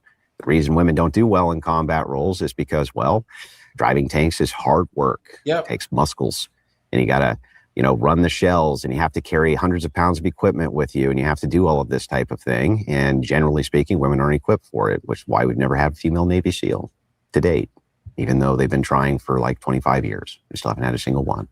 They can't do the job. Now, what people always do is point to outliers, right? Well, some women can do it. That's true. Some can, but in general, they can't. I guess, but when you vote for a government, you don't vote whether to go for war or not. It's the government that makes the decision. There's plenty of people who voted. Yes, but you're still putting in politicians that are pro that stance, you dumb. That's what he's not getting, guys. Donald Trump, and are absolutely disgusted that he's started a war with Iran. I thought government was force. We all agreed on that, right? Government's force. Like, ultimately, that's what it reduces to. When you say you're voting for force, and you're voting for force use. Why does the United States have a massive military? Well, because we're going to use it. That's why we're going to use it. And why do we have a draft? Well, because we're going to use that too, and have used it. And so the thing is that... Because there's still people alive right now that were drafted. There's men who have missing arms and legs and got Agent Orange in Vietnam that are still alive right now. A lot of what we're voting on is force. We're trying to protect our nation from all foreign threats, right? That's why we have this massive military. That's why we have a draft. That's why we have the potential for mass combat. That's why we entered in World War II, right? It's why we entered, and there was a draft then. And we're going to institute a draft at some point again, likely. It's more likely than not at some point. Yeah, we're going to do it. So the thing is like, why do women get exempt from that? And if it's the case that you don't want them exempt from that, why is it that they don't go right to the front lines then and battle it out, like draftees have at least the potential to? Well, that's a fundamental privilege that is not being addressed, right? And yet women have the vote. Doesn't seem like they care too much about men's rights, even though we're supposed to care about theirs. Seems like they have a lot of privilege in society. Is that fair, Andrew? I think a lot of women care about men's rights, actually. Look, there's a... You've been had. You've been hoodwinked. Led astray. Run amok. And these guys are supposed to be the reasonable ones, the conservative ones, are the ones that are trying to bring, they usually balance. Yeah, they usually are pretty base. Usually, I like Constantine, but they're just. I think he's just trying to play the other side to help Andrew Wilson show his point. So maybe a little bit. This guy on the right, I don't know, but Constantine, I think perhaps maybe is due. I don't know why. I like Constantine usually, but yeah. There's the vocal minority which say that they don't and they hate men, and look, we know those type of women. But let's be honest, a lot of women care about men's rights. They do. Give me like 3 of the most prominent ones you can think of. who care about men's rights. Well, I'm trying to think now, but well, I mean, we've had Yeah, feminists of on the course. show who are feminists, like Louise Perry, for example. They're a Mm. different type of Yeah. feminists to the idiots that you'd be spending your time arguing with, but the people who have a very sensible view of these things. There are lots of people like that. By the way, coming back, not to change subject, but coming back to your point, I mean, one of the things that doesn't make a lot of sense to me is, for example, yes, it's true, men serve in combat roles and women don't, but women bear children and men don't. And there's a huge disadvantage. But here's the thing. Are women required to have children? Guys, this is a stupid point to make when our birth rate is in decline. It is in decline all across the West. And guys, what do woke say? That's okay. We'll just have migrants come from poor countries. That'll solve the problem. Please. In all sorts of societal outcomes, from a materialistic career perspective to spending the time to bear the child and then to nurture that child, right? So What? Like what? Well, that's backwards. No, hold on. Yeah. The gender pay gap discussion, which is kind of stupid in a lot of areas. So why are you bringing it up, you dunce? That's Is what I actually don't a get. reflection of the fact that Constantine there is I don't know what his thought process is. I don't get it either. I think he's just saying stuff to like rebuttal Andrew Wilson, because I think he would mostly agree with it. Yeah. Very strange. is a motherhood gap in lifetime earnings, which is if you're a woman who bears children and then Take looks more after them, time off and that you type take of time thing. off, then over the course of your life, Less you'll earn- overtime. blah, Yeah, blah, you will earn less. So that would be one disadvantage that I could give you, where women contribute a different thing. So you might say, well, men get drafted, women carry It's children. not a disadvantage. What do you mean? Oh no! Oh, they have to stay at home. Oh, I don't raise their kids. Oh, what? Where's the disadvantage?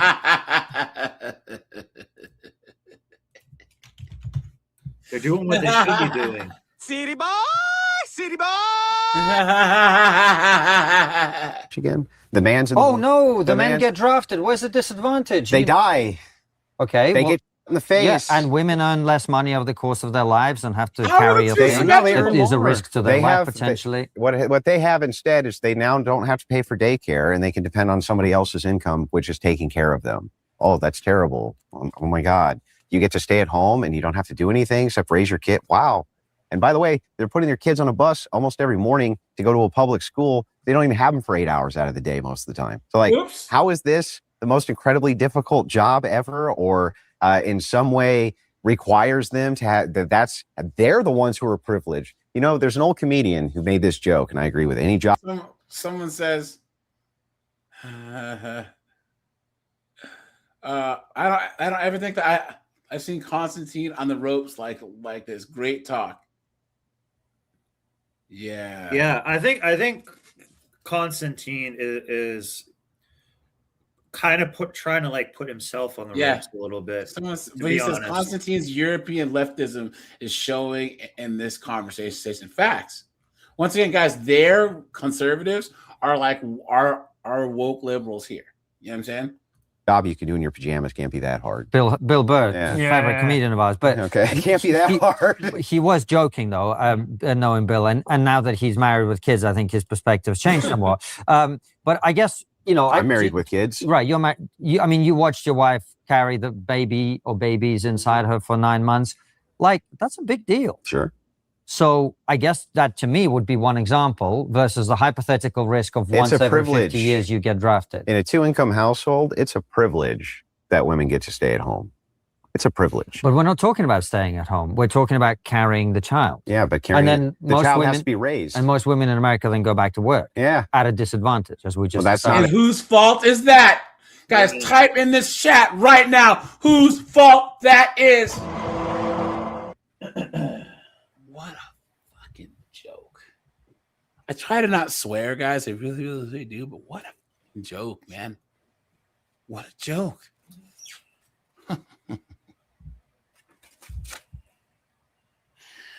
What a mess. What a mess. A disadvantage, though, right? They don't have to have children. You have to go out for a draft. Well, women do have to have children for our society to Well, they're not. So, well, I mean, they are. I mean, they're definitely your wife not. is, my wife is. Yeah, but what's the birth rate? We're under replacement levels. I know, but you're talking about a side argument. What I'm saying is, no, it's not. in a society. Guys, what a beta.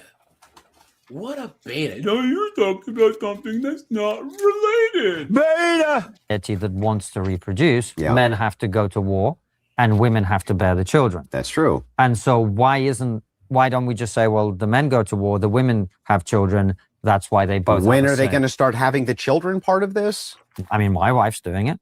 Yeah, but your wife's doing it, so shouldn't they have the right to vote? You're not fighting war, are you? Men, well, nor am I. Is there the potential for that through the draft? Well, like just the potential for them to have children. You say they're not. Well, I could say you're not being drafted. Same thing. No, you can't. There is no equivalency, and I can point out the distinction. Yeah, the compulsion thing. The compulsion, yes. But for a society to work, men have to. Well, guys, here's the part where Andrew misses here.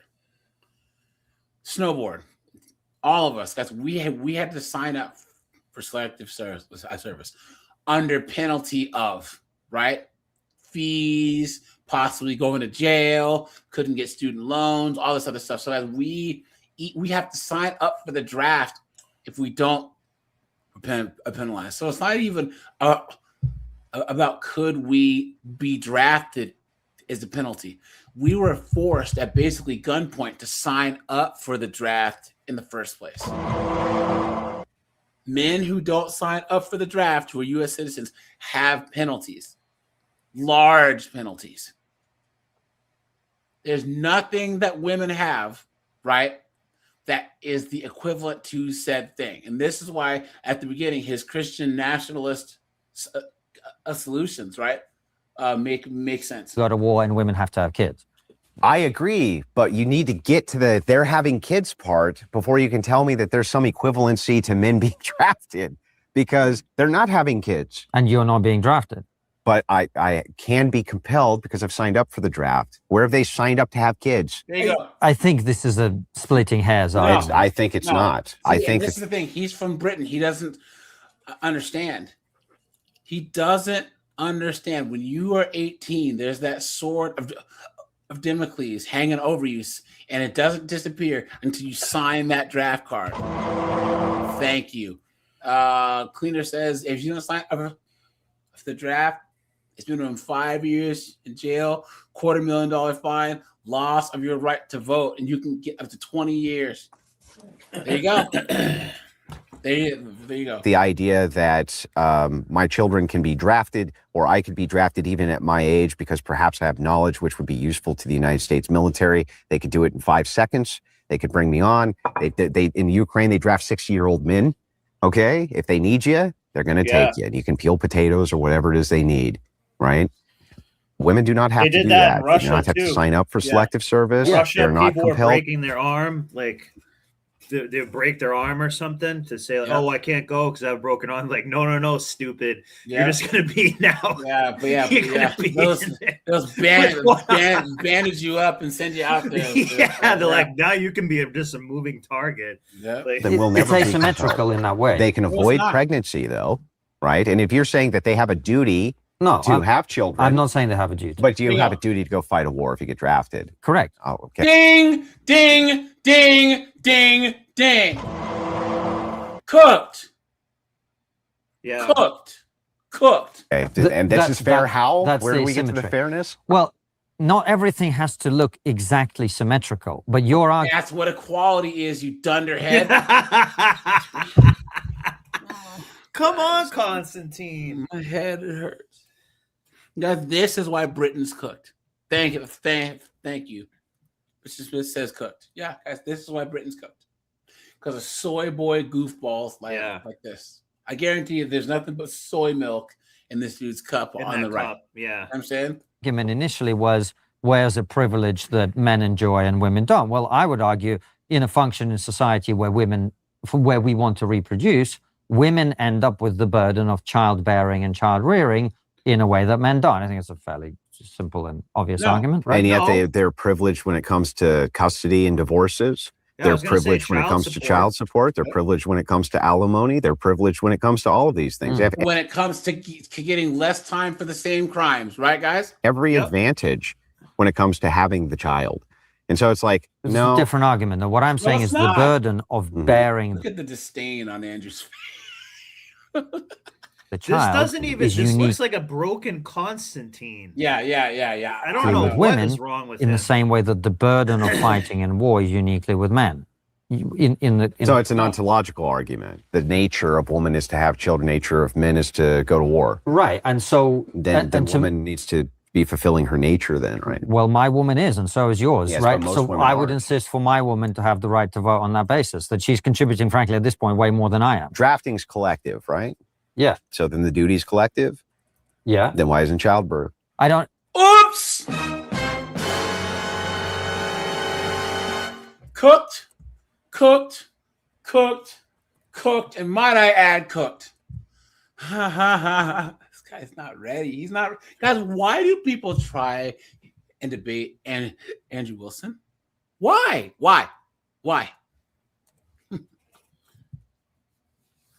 It just doesn't make any sense. It doesn't make any sense. I don't understand. You're saying for women to have the right to vote, they must have a duty to bear children. Yeah. Well, if you're saying that there's a duty for men to go to war, and you're saying that the reason that they do is because that's their ontological nature, and the ontological nature of women is to have children, okay, I can concede that argument.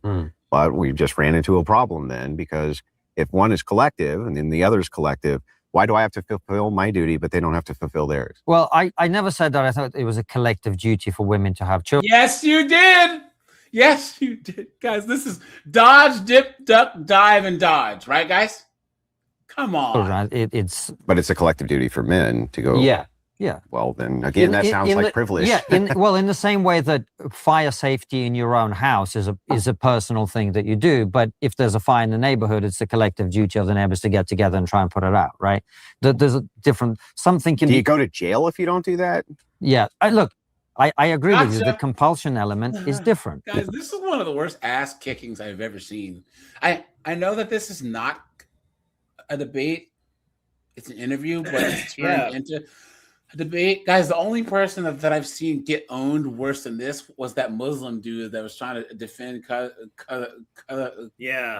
marriage. That has to be one of the worst ass kickings I've ever seen in any debate, you know? But not everything is exactly the same. I'm not even asking, like, I agree with you. Getting drafted and having babies is different. We can agree with that, right? Both important, though, right? For Both society. important. But the idea here that we are talking about, which should be equal, is the idea of duty. If we're talking about the compellence of you, if your country drafted you, even if you're in terrible shape, and they told you, look, we're in a collective war effort and we need you, and you're going to come in here and just cook food because our soldiers need food, right? Are you going to go do it? I'd do it voluntarily, to be honest. But yeah, you would do it. I wouldn't be very useful, but yeah. Now, terrible cook, terrible. Now soldier. you're compelled to do that, right? And part of your duty and honor is that you have to go do it. Sure, I agree with this. Okay, but if we have a compelling duty that men have an ontological function, only men can do this, therefore they should. Why does that duty not apply the other way? That to me is inconsistent, and it's a hole in the worldview. It makes no sense to me.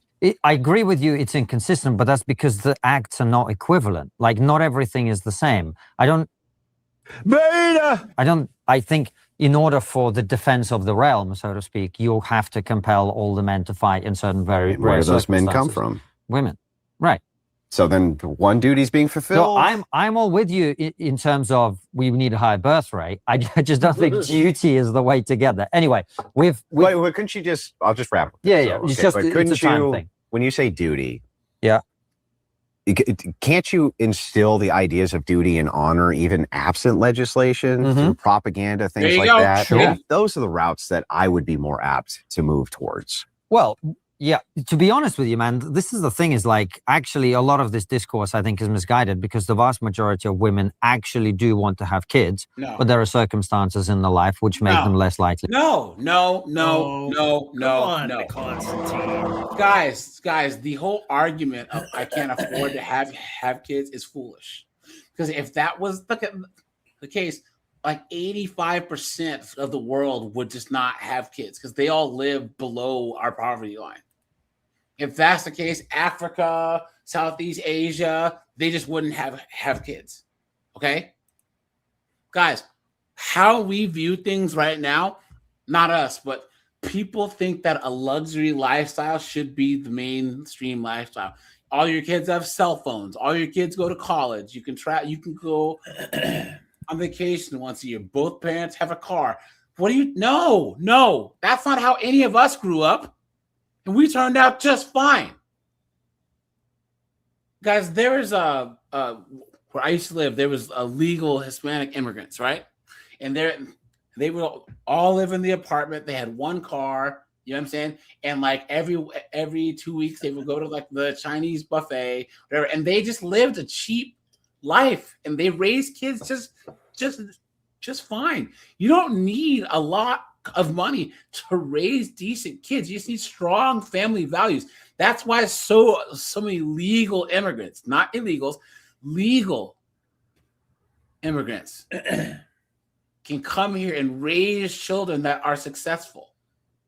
It says they have those strong family values outweigh. Guys, how is it that Nigerian immigrants and Jamaican immigrants can come and live in the same black neighborhoods and not be obese and have kids that go on and go to college and be doctors and lawyers?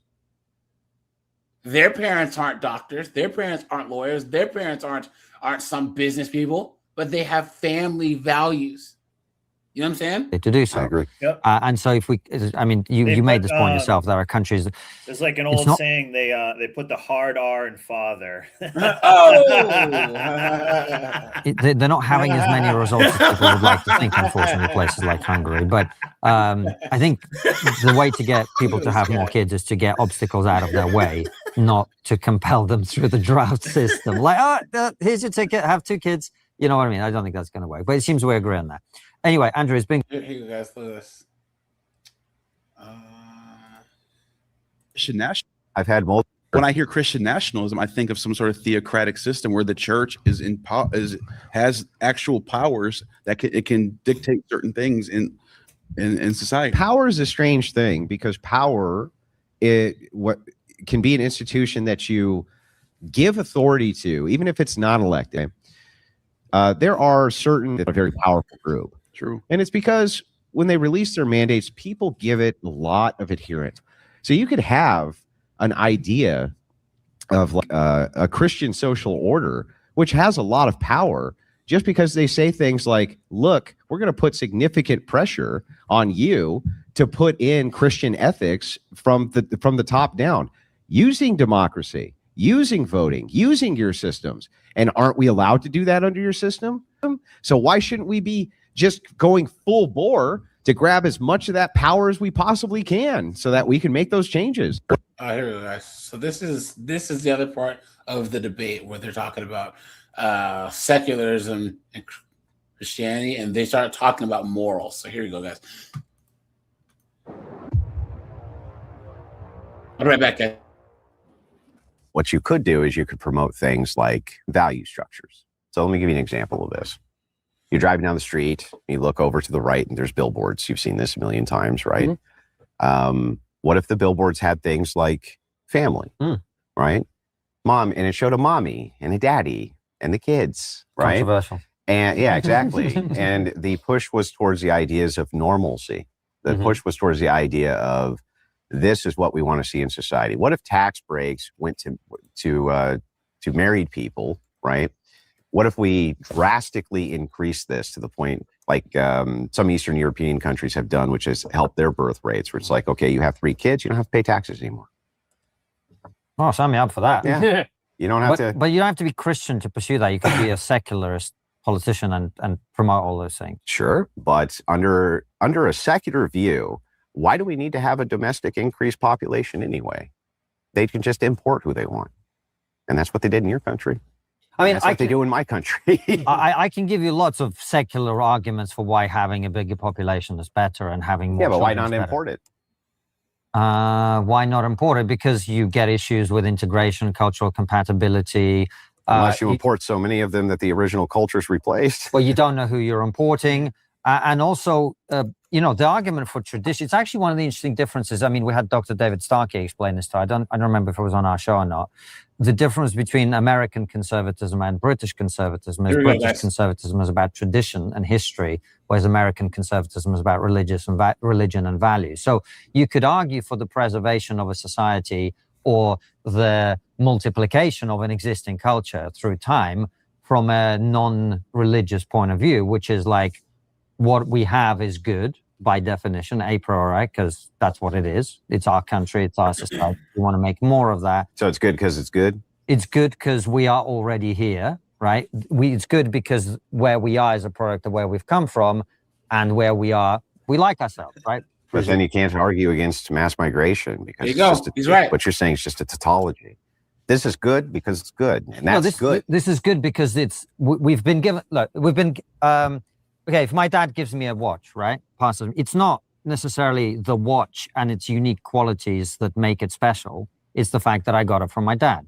So the culture that we got from our ancestors is worth valuing because we got it from our ancestors, because it's where we've come to as a civilization. But that's, and again, it's tautology. Why? Because what you're saying is, because I got this from my ancestors, it's good. What makes that good? Because I got that from my ancestors. Yeah, that's exactly what I'm saying. And that's tautology. So that what you're doing is you're pointing. AJ, what is the identification what of? is Andrew Wilson saying? It's right, which makes the thing the thing. I get what you're saying, but I think you're missing my point. So then I say, well, mass migration is good. Why is it good? Well, because it's good. No. Oops. Oops. Okay. Dude, Mr. Smith is on fire in the chat. Bro, let's go, dude. Look at this guy over here. Jason Bourne. City boy! City boy! But I think what I'm saying is call this term? Huh? What did Andrew Wilson call this term? I've never heard that before. I forget. Hold on, he'll say it again. It sounds weird. The watch example that I gave you, my dad gave me a watch, right? Yeah. There is a sentimental value to that. Why is that? Well, it's connected to the passing down from generation to generation. Why is that important? Well, it's kind of, I mean, you might not agree with this, but from an evolutionary perspective, the point of life is to recreate itself. And you'd probably say that's tautology if the point of something is that's tautology. I mean, from again, so now we're getting what is tautology? A tautology. A tautology? I never heard of that before. It's a unnecessary repetition of an idea, word, or phrase, like a free gift, or that kind of makes sense. Yeah. Or what's another one? Buy one get one free. Well, no, that's not it. No. Free gift sums it. I never heard of that. Tautology? Criminal nug nug.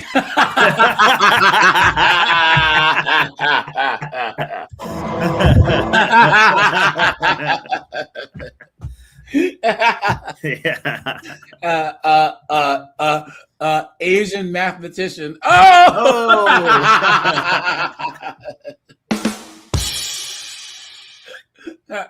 Small hat banker. Or a jeweler.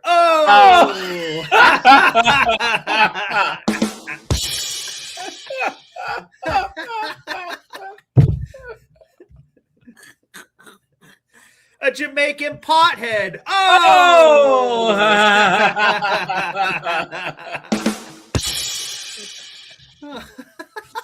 Oh yeah. Wait. Yeah. Someone said a Roth IRA. Yeah. There's some of them that people say that are. Hold on. What's a good one? I'll have to think. So, anyways, I digress. Right. I totally agree with you. The primary edict from an evolutionary standpoint is reproduction. Right. There's no ifs, ands, or buts about that. So that's why mass immigration is not good, because you're not reproducing. PIN number, right? PIN number. PIN is personal identification number. You don't need to say number at the end. That's a tautology. Reproducing your culture, you're bringing in a foreign culture. Why can't you reproduce your culture with mass migration? Because it doesn't work in practice, clearly. Let me give you because people don't integrate. Let me give you the counter. Okay. Are the people that you're importing generally more or less traditional than you? Traditional to their tradition, yes. Okay. Do they usually, do their women get pregnant younger than your women? Yes. Well, then that seems like it's really good for reproduction. Of their culture, Of not yours? of ours. Well, Gotcha. culture. If they maybe don't, not. if they But don't you wanna integrate into our reproduce- culture, they're not reproducing our culture. But you want to reproduce your genetics, right? From an evolutionary perspective, sure. Why can't you do it with them? Because culture matters. Okay, right. But and our culture is better. But you said the primary edict's reproduction, not reproduction of culture. No, but it's like saying you said the primary edict is reproduction, so why didn't you adopt kids? Well, no, I want to have my own kids. That's what I'm saying. But that would be reproduction. You reproducing your genes. Yes. You adopting kids, not you reproducing. Is not your reproducing, genes. just like but mass immigration. culture itself, the idea of it's an externalized like philosophical concept, or it's a concept of the mind. Yes. Right? You would agree Yes. with that? Sure. You're not reproducing that, you're reproducing your genes. That would be the evolutionary view. And so Sure. what the evolutionist progressives would say is like, this is the best way for you to reproduce your genes, because you can bring in a bunch of women that's who true. you can breed with younger, so they're going to have more of your children. But that isn't what's happening. You're important people who bring their own culture with their own family structure, and they are producing that Look, culture. I'm not arguing this. Right? I'm 100,000% with you. Yeah. If I were in charge, if I was king of the UK tomorrow, monarch tomorrow, I would close the gates of immigration immediately and give Tommy Robinson a badge and be like, Yes, there you go, right there, right there. Let's Nice. go, guys. Yes, go. Nice. Sorry. Yeah. We can Guys. play the British national anthem for TR. Guys, it might not be tomorrow, but he's going to be celebrated. People are going to look back on what he's done, and it's going to be analyzed and scrutinized, and people. And I guarantee you, one day he will get he will get his flowers. Yeah, he's it's basically biblical almost, because he's like book of like Job getting beaten down or something like that. But In he prison, nothing down, will stop. Threatened his family, threatened, embarrassed, Crazy. humiliated, lied about, and nothing stops him. Yeah. And by the way, he's got no credit. He has not got any credit that he deserves for Not at all. sacrificing. Not one woman has been like, "Geez, Tommy Robinson actually stood up for me." Yeah. It's crazy, guys. I mean, TR, he actually stood up for me. He always says that he's not special. He's a working class guy from this town. And guys, once again, I've shown you guys there's Black, Sikh, Indian, all fans of him. You know what I'm saying? Yeah. This has nothing to do with race. This is about culture. Yeah. You know what I'm saying? Yeah. He's warning them from the tops of the houses. Muhammad is coming. Muhammad is coming. The British is coming. Yeah. So. good job, man. You did the best you could with what you had. But the thing is like, I guess what I'm getting at, before we get into too many reductios, it's The only reason why I say hey is because, guys, once again, YouTube, especially the last 2 months, guys, channels like mine, guys, the algorithm's been just kicking our asses, dude. So whenever you see our channel growth start to even out or whatever, our videos aren't getting views, that means they're watching us, you know? So this is why, guys, if you're going to start a channel, if you're going to come up, guys, once again, censorship is not about vernacular. It's about ideas. Guys, we should be able to say whatever we want, but encode our language. Once again, the YouTube algorithm's coyote and we're the road runner. You know what I'm saying? So because we should be able to say whatever we want within reason and not get our channels cooked, all right? Just trying to point this out. Yeah. That what you're arguing, you see how what we just did is we took a fact and we're like vibing over it.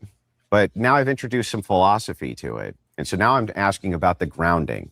What is the grounding? What is the thing under the pillar? I think actually we were both talking about the philosophy. Yes. Your argument is from a secular perspective, or from a perspective that's not aligned with yours, you can't argue against mass immigration. I thought I gave you some pretty compelling arguments from a secular perspective against The lie detector determined that was a lie. mass immigration. You can argue it. Okay, what I'm saying to you is that there's no grounding, right? I mean, what is going on? This is the worst I've ever seen him do. Like, constantly. Yeah, I'm like embarrassed for him. You know, if everything that you're arguing is just coming from a me perspective, all morality is just dependent on stance, then even if these people are doing something you consider dumb, it's not immoral. How could it be immoral, or how could it be wrong for them to do that? How? And this is a question when you reduce to the ethical purview. I realized a long time ago, Christians can basically do whatever we want to secular atheists and progressives, because what happens to treating others as you would like to be treated? Well, so you're going to bank on the benevolence of my view? No, that's true. And guys, this is what he said during the debate with that Muslim guy. He said, "Yeah, you guys talk bad about us, and you think you have a better society, but you rely on our benevolence to not freaking wipe you guys off the face of the map, right? You know, so that's the following." but I should, because you're a Christian, right? So if you're going to bank on the benevolence of my view, are you ceding that my view is the right one? Because if it's not, no, but I'm saying benevolence is an inherent part of being a Christian. So, but if you have a lucky for you foundation of just stance dependence for all of your moral claims, right? Then even if I violated this and was a complete hypocrite and actually just verbally just paid it lip service for the purpose of controlling your mind, you can't tell me why that's wrong. You can't really point to it and be like, that's immoral, because there are no moral facts. Yeah. But okay, but that being the case, but what we're talking about is you're saying that you want your ideology to dominate. Yes. Effectively. Yes. Is that a Christian way of doing things? Yes. Yes. Why? How do you think Christianity is spread around the world? Yeah, that's what. He he asked like one of those questions that didn't need to be answered. Guys, I guarantee you, right when he said it, he was like, "Ah, shit." Yeah, he's like, yeah. Some people are really fucking stupid. They are cooked or kind of high or something, because they are not making any sense. Yeah. Either of them. Well, I mean, well, if we want to look back through human history, we can start with the Byzantine Empire if you want to. No, but massive Orthodox Empire. We can talk about the naming of kings by God himself. We can dive right into the lineage of the King of Kings if you want to. The thing is that I'm not here advocating for a monarch. What I'm saying is that society is better off dominated by Christians than dominated by non-Christians. And if you can point to me a society where that's not true, I'm all ears. Yeah. And what do you mean by dominated? Because a lot of people hear that word and go, whoa, that sounds authoritarian. The social, political climate, well, there is some authoritarianism to it, I suppose, but I just think there's authoritarianism to each ideology which exists, including liberal ideology. It's just authoritarianism now by direct democracy. Now, it's like, I suppose Christians might come in and say some things that are pretty controversial. They might be like, no, can't get married. It's illegal. No more. Right? Blasphemy. Let's be a little more chill on that. Right? Maybe they'll put in some things like that. Tell me how society's worse. Like, how's society worse because 18-year-olds can't show their... It's like, I honestly want to hear, how's it worse? Like, it seems to me like by every metric, it's way better. Right? And the people arguing against it are like, well, we don't want totalitarianism. That's totalitarianism? I'll tell you what I saw as totalitarianism was COVID checkpoints, potential vaccine mandates, communications going through Facebook and the government to identify people who wouldn't wear their masks. That seems like a lot more of this totalitarianism, fascism thing than like, oh, sorry, you're 18, you can't put your over the internet. Sorry. It's like, what? Most wallets. Well, guys, I believe that's called check and mate, right, guys? Yep. Right, guys? And guys, don't type about the cough in the chat or the pokey poke. Please don't, guys. I don't ask for much, but please don't. That is still one of the surest fire ways to get your channel cooked, right? Is that to the scheme here, right? It's like, it's not you do whatever you want or it's totalitarianism. That's not how it works. It works like this. We're a nation of laws, and laws are governed by ethics. Like it or not, all laws are informed by a person's ethical worldview. So which ethical worldview you want to make the laws? The people who want 18-year-old girls to put their ass on the or the people who don't? Which ones would you prefer make the laws of your nation? But isn't that just quite a simplistic way of looking at it? For instance, if you look at literature, yeah, we had Christians saying certain books shouldn't be published. For instance, Lady Chatterley's Lover by D.H. Lawrence, a classic of English literature. They didn't want that to be published. They were bowdlerizing Shakespeare. But surely you're a freedom of speech guy, aren't you? I mean, to an extent, there's no. So here's my view on rights. What is a right? Let's start with that. Guys, here we go. We've all seen Andrew Wilson's whole thing on this, right? And I agree with Andrew Wilson on the whole right of rights. What is it? You tell us. See, well, that's called begging the question. Snowboard, never, ever, ever let anyone do that to you because you're asking them for a reason. Okay, that's called begging the question. They're like setting a trap. No. It's a fallacy. They're begging the question. Okay, you are asking them for their definitions so that you can move the conversation forward, right? But they're trying to deflect. It's a deflection. Well, why don't you tell me? He's like, no, I asked you. Because they're assuming that you're asking that question in bad faith. You know what I'm saying? And they're thinking that they're conceding something by saying that they don't know or that their definition is different than yours. You know what I'm saying? It's this idiotic, dunderheaded woman leftist. Yeah, but that's called begging the question. What he just did. Yes, begging the question. Yes. Yeah, because you beg like a dog. Oh. Made the up. That's what a right is. Mm-hmm. If it's something else other than that, tell me what it is. Let's start with that. What is it? You tell us. See? Well, it's a social construction that we made the up.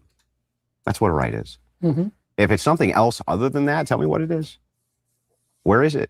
I can't see it, touch it, taste it, So it's a smell social construction that you have a right not to be forced to wear a mask.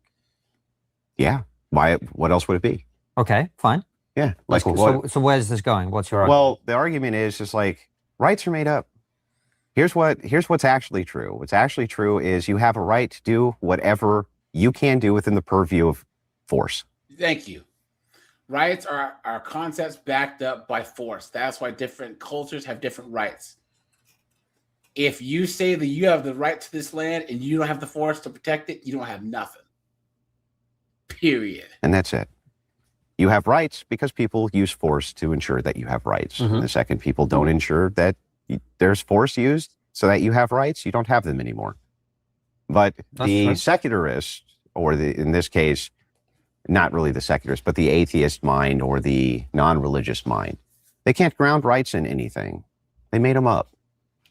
So they don't come from God. They just made them up. Mm-hmm. So what they're saying is that we just make this up and somehow we're just all going to adhere to it, even though there's no overarching real moral duty to do so. Where does it come from? Nowhere. So rights don't even exist.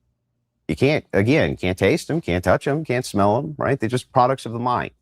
But come back to me about the D.H. Lawrence bowdlerizing Shakespeare point. Yeah. And you clutched your heart as if you were clutching pearls in a kind of mocking way, which is interesting. Yeah. Why do you feel that? Who gives a I give a Well, okay, great. Ground it. Ground why I shouldn't outlaw that book. Why is it immoral for me to do that? Why? Because you are American. You believe in the First Amendment. You believe in freedom of speech. So you're going to appeal to my morals? So from your view, why is it immoral for me to do that? Why? Why is it immoral for you to do that? Yeah. Do that. Because I believe that artistic creation is one of the ways that the human being expresses itself. Makes sense to me. Notice how you caveated that with I believe. Mm-hmm. Well, I don't believe that. Now what? Oops. Now where are we? Well, that's why we have democracy, so we can adjudicate this, right? So again, now we're just back to out. So as long as I can democratically convince enough people to outlaw that book, yeah. Well, I get, but that's kind of unavoidable, isn't it? Like if you live in a society where 99 out of 100 people believe that something should be X and you believe Y, I mean, logically speaking, you're going to end up in a society that outlaws X. You would end up in a society which outlawed X, but that doesn't mean that's right. No, I agree. Or I wrong, agree. right? But then ultimately you have a choice of whether you choose to live in that society or not, right? To an extent. Yeah. I mean, to some extent, maybe you have some control over that. But I guess the point I'm making to you is not that I would outlaw this book, right? The point that I'm making to you is that you don't have any justification for me not to. Like, who cares? Oh, you believe that? So I believe different. What now, what's the media? What, what is the threshold breaker? Well, now we're just going to appeal to a majority again. Well, if that's the case, then by majority to outlaw the book, bye-bye book. Andrew, I'm not trying to argue with you for the sake of argument. It's a great, really enjoyable conversation, actually. I appreciate the way that you stay calm and on the point, but I'm not clear what point you're trying to make here, particularly with this Shakespeare thing. Like, rights or force? That's my point. No, I agree with you on that. Ultimately, in practice, that is what happens. But what are you trying to say? It's not ultimately in practice what happens. It's even philosophically the case from the non-Christian view. When you say things like, don't you appeal to the First Amendment or this right, right? That's what I'm getting at. Okay. Don't you appeal to this right? This right, we need to have the adult conversation, doesn't even exist. It's just a social construction that we made up and it was pinned on a piece of paper and we pretend that it's something we actually adhere to. And if the general populace doesn't like the government, or doesn't like it's just over with. You know what I'm saying? But it's really not. Well, violate it constantly. I don't care. You argue about, and that's why you have a judiciary system to adjudicate whether you are right. But I mean, it's not just some random people wrote it down. It's the founders of your country wrote it down because they were trying to set a set of rules for this society to operate by in order to fulfill what they thought would be a vision of a new country that would be a good one. The founders, what they wrote down was based on a massive compromise because beforehand, they had the Articles of Confederation. Well, yeah, we guys see. Like, I agree with all of Andrew's solutions here, right? Ban corn, I don't care, right? Ban OF, limit smartphones for a young people. Christian ethics, I have no problem with it because, guys, what we're doing now is not working. So, guys, here, let's switch gears really, really fast, guys. We haven't seen a sovereign citizen chick in a while. And guys, make sure to go over to Snowboard's channel, please, and drop him a sub. Hold on, Snowboard, drop the link to your channel.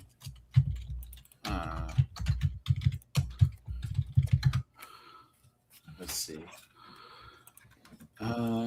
Yeah, guys, go over to his channel. Yeah, I want to get.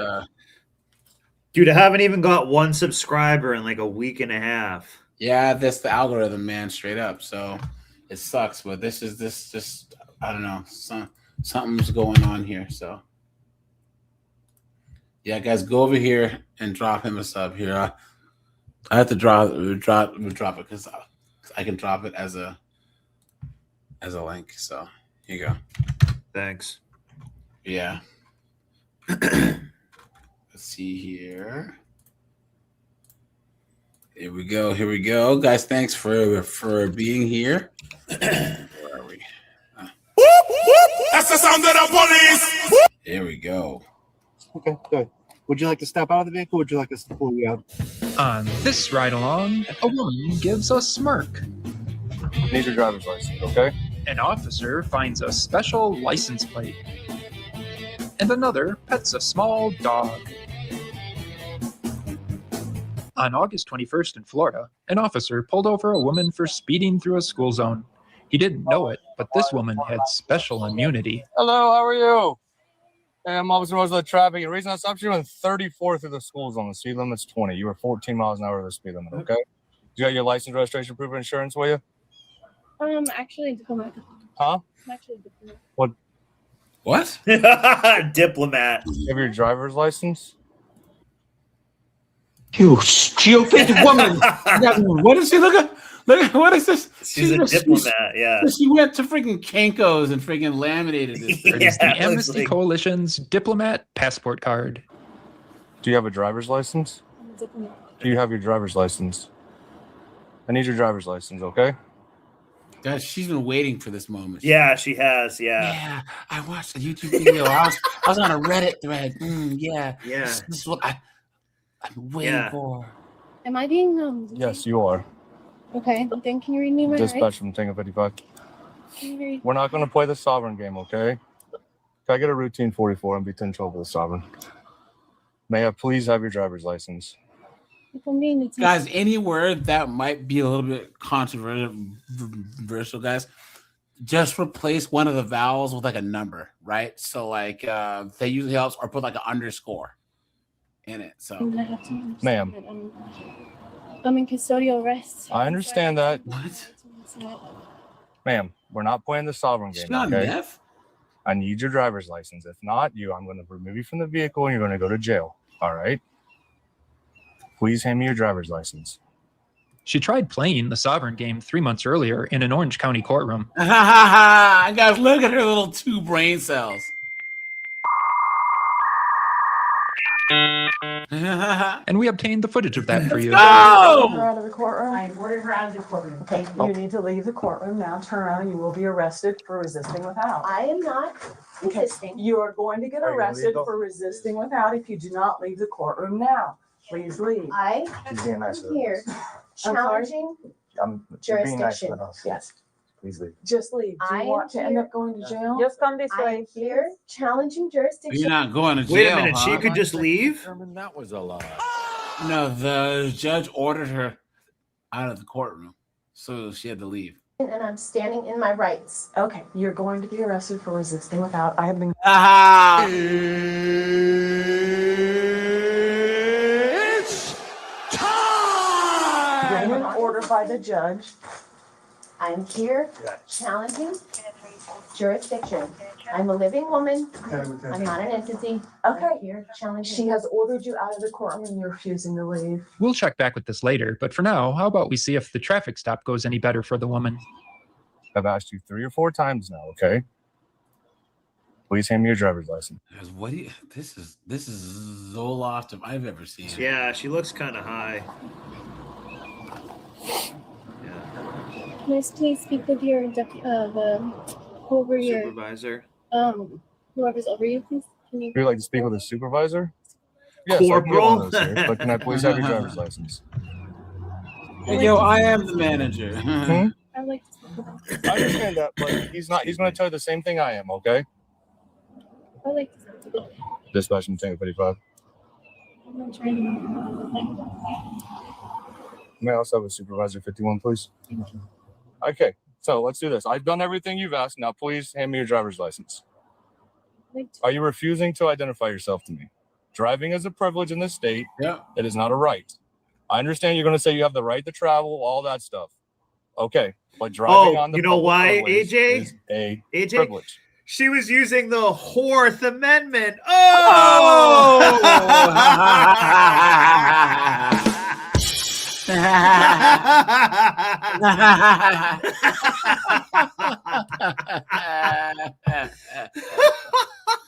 Oh no! By that She's a privilege, you have sovereign to have a driver's 304. license with you. So I'm asking you to give me your driver's license. Okay, I understand that, but now the supervisor comes. He pulled me over and then he asked me for his driver's license, and I explained that I'm a diplomat, and I gave him an identification for myself, and is continuing insisting that I give him a driver's license.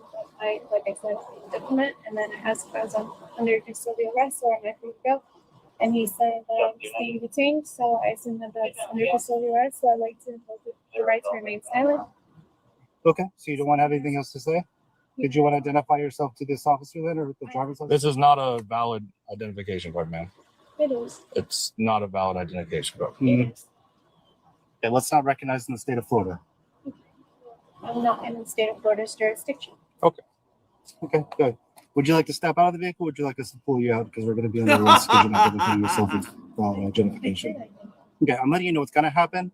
I'm giving you the option to step out, so that's the less violent. Hey, what do you stop? Don't be reaching for stuff.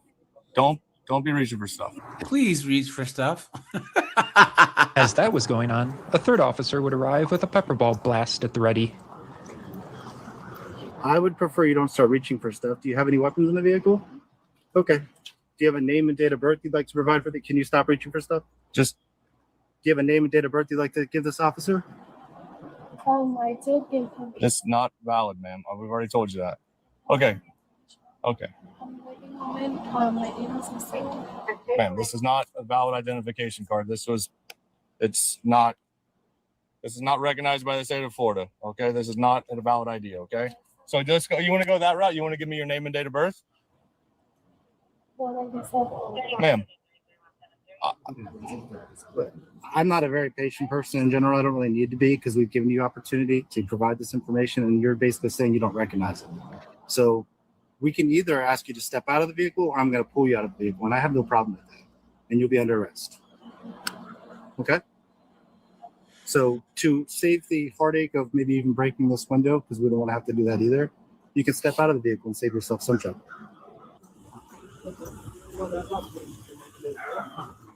Can't be a whole lot. From what it sounds like a possible sovereign, maybe. Turn your vehicle off for me. Step out, okay? Let's turn your vehicle off. Let's turn your vehicle off, okay?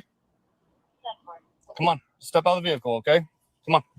Turn your vehicle off for me, all right? Dumbass. Come on. I don't understand why. Okay, well, come on. Let's just hop All out. these cops, all these tax dollars, because this one dumbass 304. Just step out for me, okay? We continue Just recording. step out. Fine. I'm going to end up taking that phone and setting it down, though. Yep. Go ahead and put your hands behind your back, right here. Thank you. Sucks for you. It's time! Okay, we're good. Okay. What a mess. Why am I being arrested? Let me explain it to you. Okay? No, I mean that's not a crime. I So- didn't do anything. You refuse refuse to recognize the state of Florida's authority over whatever your consent is.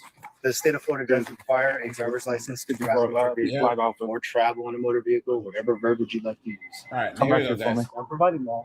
So they throw her Because in the car. you can't To her, the man of her. Listen. you can't comprehend that law. I have never said that. I have 8 kids. She would actually She- reference these she 8 said kids she in had a letter 8 she sent kids? the court, saying the court's causes have Shit, there's no way. That sucks. That's good. Our tax dollars, guys, right? 8 8? kids. Is this for real? Yeah, look at this. created irreparable harm to her, the man of her union, and her 8 offspring born of her womb. I don't see any of them. I have 8 kids. and Okay. I didn't do anything. Like I'm a good mom, and I didn't do anything.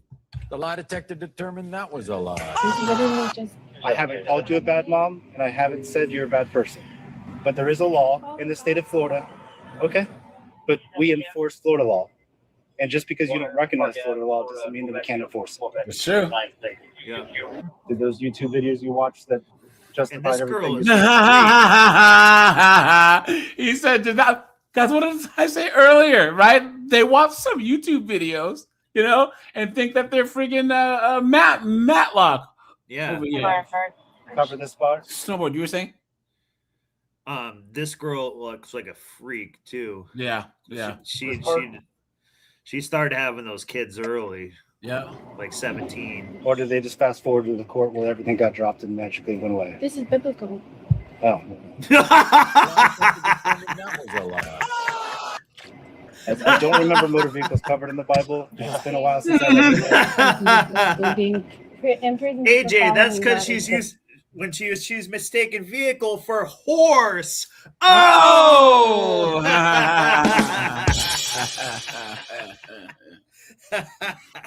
Guys, this cop, he's totally based.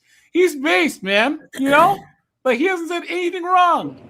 Okay, but Do you believe in the Bible? sure, and I've read it a couple times. And so I don't remember motor Here's the vehicles thing: being you're not being arrested for following God. You're being arrested for refusing to identify yourself to me. That's why you're being arrested. Okay. I'm standing on the truth that I'm following God's law and not people's law. And Well, we're not judges, we're not executioners. We're simply abiding and enforcing the laws sweetheart, that you we're live in employed hell. to do. you're Okay? enforcing seconds So Papers. on his land. nothing crazy. So which one is so? Suspended license. Oh, guys, here you go. Watch. Where are we? There you go. Oh, look. A lesbian's video. Oh, I haven't covered this one yet. This is one with the lesbians break up. Yeah. In August 2020. Look at them clams. Look at this herd, guys. Yeah. 25. I'll bust out Law the enforcement with for them, though. Tampa, Florida Police Department Ohio, dude. When the B-dubs, the skinniest one there, you know it's cooked. Responded to a nightclub after receiving reports of an assault. A female had been escorted out of the club by security personnel after snowboard. You can say it's the saver, bro. Yeah, hey, look at that. they discovered she had been drinking underage. Upon arrival, police determined the highly intoxicated female suspect had assaulted the staff during their encounter. All right, let me. Oh boy, is that? You're cooked. I'm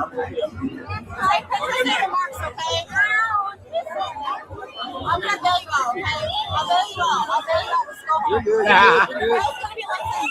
We're both gonna be like this. Destiny, you need to work with the officer. Destiny, you need Look at this 304 right here. Guys, how is it that the only 304, I mean, B-dubs, I mean, same thing, that I've seen are thinner than those two tortas over there. This one's thick, too. Pretty hot looking B-dub.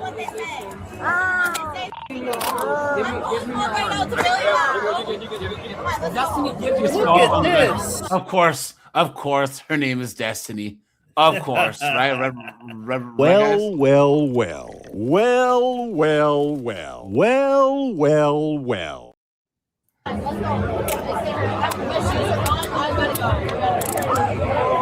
Come on, man.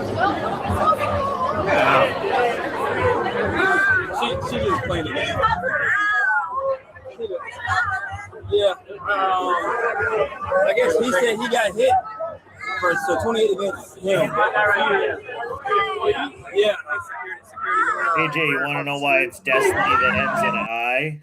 What's that? Because she's an idiot. Oh! And guys, that's something to watch out for. If the chick's name is Brandy or Stephanie, it's a name that's supposed to end in a Y and it ends in an I. Guys, run. Yeah, she's a dirty landfill of a 304. Straight up. Exactly. Oh, there goes the ponytail patrol.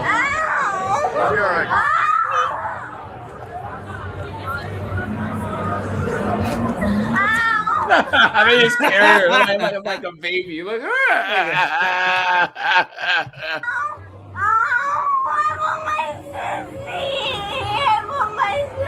Here, sit down on the curb. Wow.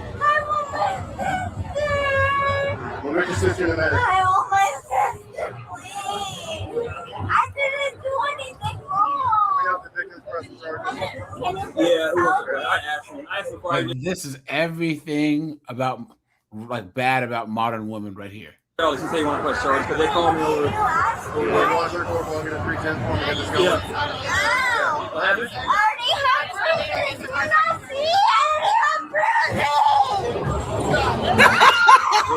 Jesus. She had like her clam out. Why is she showing her clam to everybody? Act like an adult. Stop. I'm trying, but face the car. I'm sure she does. I want my sister. I never been to here before. Face the car. I wanted to just be with my sister. Funny, guys. She acts like a child now, but she thought she was old enough to go 304 it up in a club and get you in trouble for being an of-age man. That's true. Being in there. You know, she didn't think that was a problem, but now she is acting like a complete toddler right now. So it's really crazy. But this is the thing where women do have more of a privilege to access to these spaces and stuff like this. Just they always seem to be able to get in somehow. Yeah. Hold on. Well, I used to live down in Texas, and they just don't card women at all. You be in the bar, and you're just like, there's no way that you're like, I didn't even think you're 18. No way. And you just leave, guys. Don't go to the bars in Texas. No thanks. So, hey, man, some of those Hispanic immigrant dudes, they don't care. They'll just knock up anything. It's sad, man. You see these like, never mind.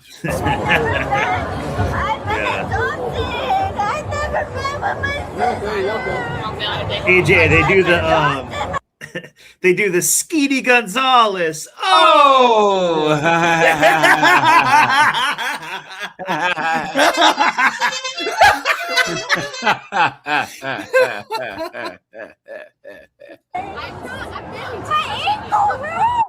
Now I have to check your sock. Act like it is over in a second. Did she fall? Hold on. I never been with my sister. Okay, I think I just gotta check your shoes. My whole life.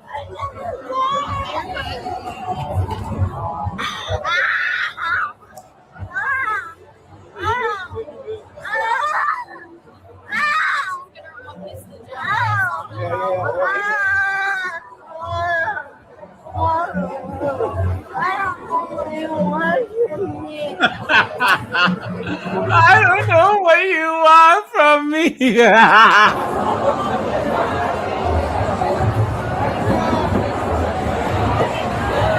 You're fine. You're fine. Hold your head up.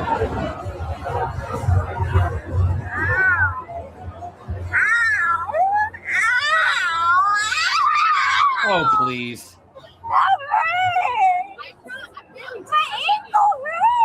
Stop, I have to check your sock. Act like it is over in a second. Equilibrium says she's in her natural habitat, the gutter.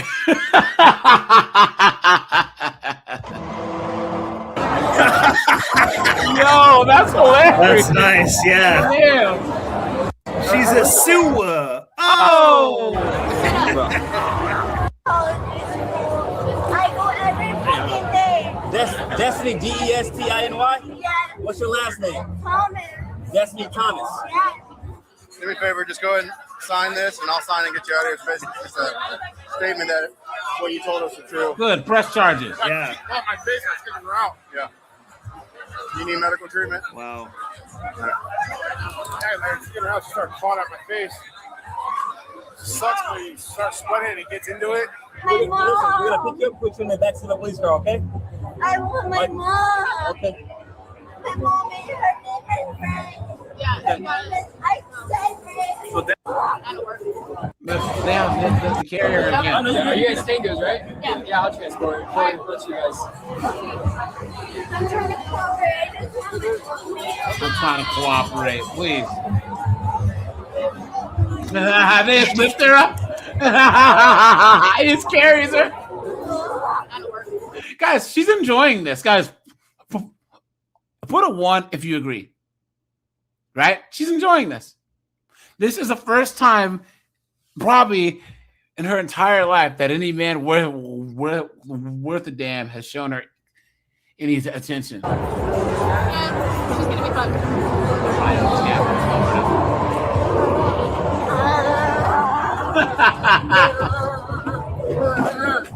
A demon's coming out of her. Look at this. She's trying to fake a seizure. Come on.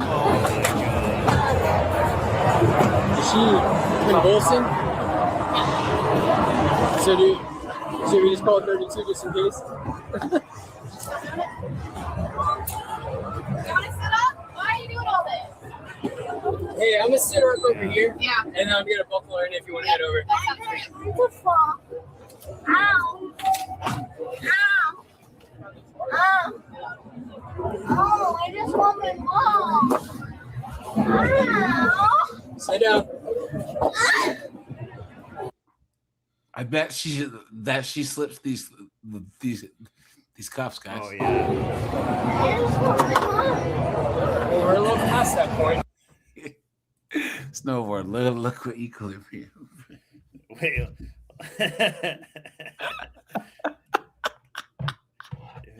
He said the last time that a man carried her is before her father We went out for a pack this morning. She said she's been adopted her whole life. And Yo. stuff. Yeah. Oh, that's hilarious, man. But I have my car and I know. Know anymore, okay? All right. So That's fine. She's gonna go and do it again. Yeah. I got the rent. That's fine. I got the rent. I don't got the rent. I got life insurance though. Destiny. Oh, and then I want my sissy. Look. If you pick the door again, we're gonna put your feet in handcuffs and connect it to your arms. So don't pick the door anymore, okay? The lie detector determined that was a lie. You guys see how quickly they'll just lie? All right. So don't skip ahead. Come on, Destiny. I've never been here before. Destiny, I what- just came with my sister because. What is she your told last name? me- Thomas. Is that what's on your ID card? How do you spell it? THOAS. What's your birthday? Turn around and she just. Oh yeah. This looks better than us trying to drag her. Well, that's what we had to do because we put her on her side and then she rolled on her face into the wedge. I had to pick her by her arms. So I picked her by her arms. And I was like, ow. I'm like, At least they're having a good time, you know? Yeah. Limber is too, so. No one's really in any danger. Yeah. You know what I mean? It's not like that. She like scratched about. Break free, but you can't then just punch somebody. They're doing what they can. And she was harming other people. Let me get you a phone so I can call.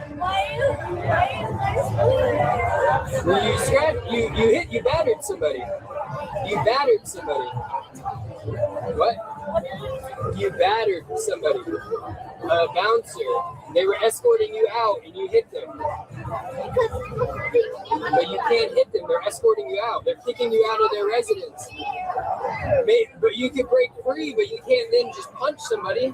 They're doing what they can to get you off their property. They could do that. They're doing what they can to get you off their property. All right? All right. You see how the concept look, never at the even end of the applied to her? Yeah, not And at all. like another thing too is like sometimes when you drink, you become like more of who you really are. And Yeah, that's all it is. And look at her; she just would like hit somebody, talk shit, Yeah, and just get dirty, fights. horrible, just yeah, just came out swampland right of a away. 304. Yeah, I mean, let's and be nothing honest, applied to her. Just completely narcissistic and sociopathic. Oh. In 5 years, she's gonna go from a narcissist to a narcamist. Oh, I know, yeah. Ain't that the truth? This chick has Yeah. friggin' junkie written all So over put your her. foot in the door. Put your foot in the door. Yes, put your foot in. Put your foot in. You're gonna make this a lot worse. Listen, you can either put your foot in or I'm gonna make you put your foot in, and that's not gonna be fun for you. Put your foot in. Because I miss my mother. Put your only 20. I've only been through Pepper this spray. before. What is the Yeah. Oh, She's a dog. Look at Moto says, see, psycho. Oh! Did she bite you?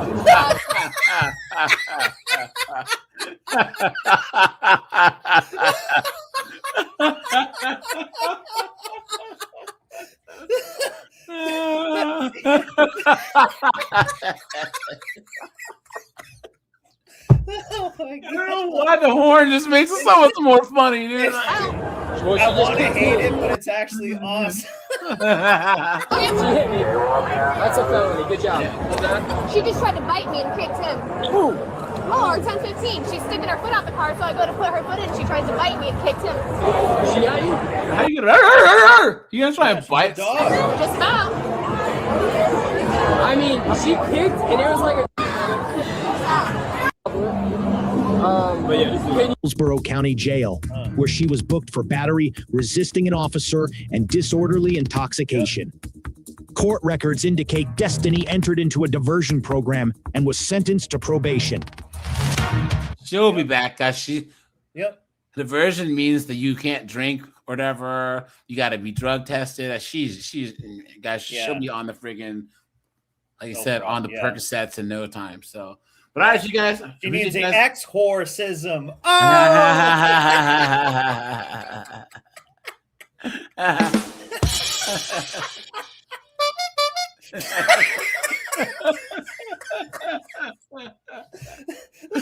But guys, 9 p.m. tomorrow, Sunday, guys, we'll be live as usual at 9 p.m. Eastern Standard Time. Guys, sub to the Snowboard channel. And guys, I'm out of here. Bye, guys. Take it easy. See ya.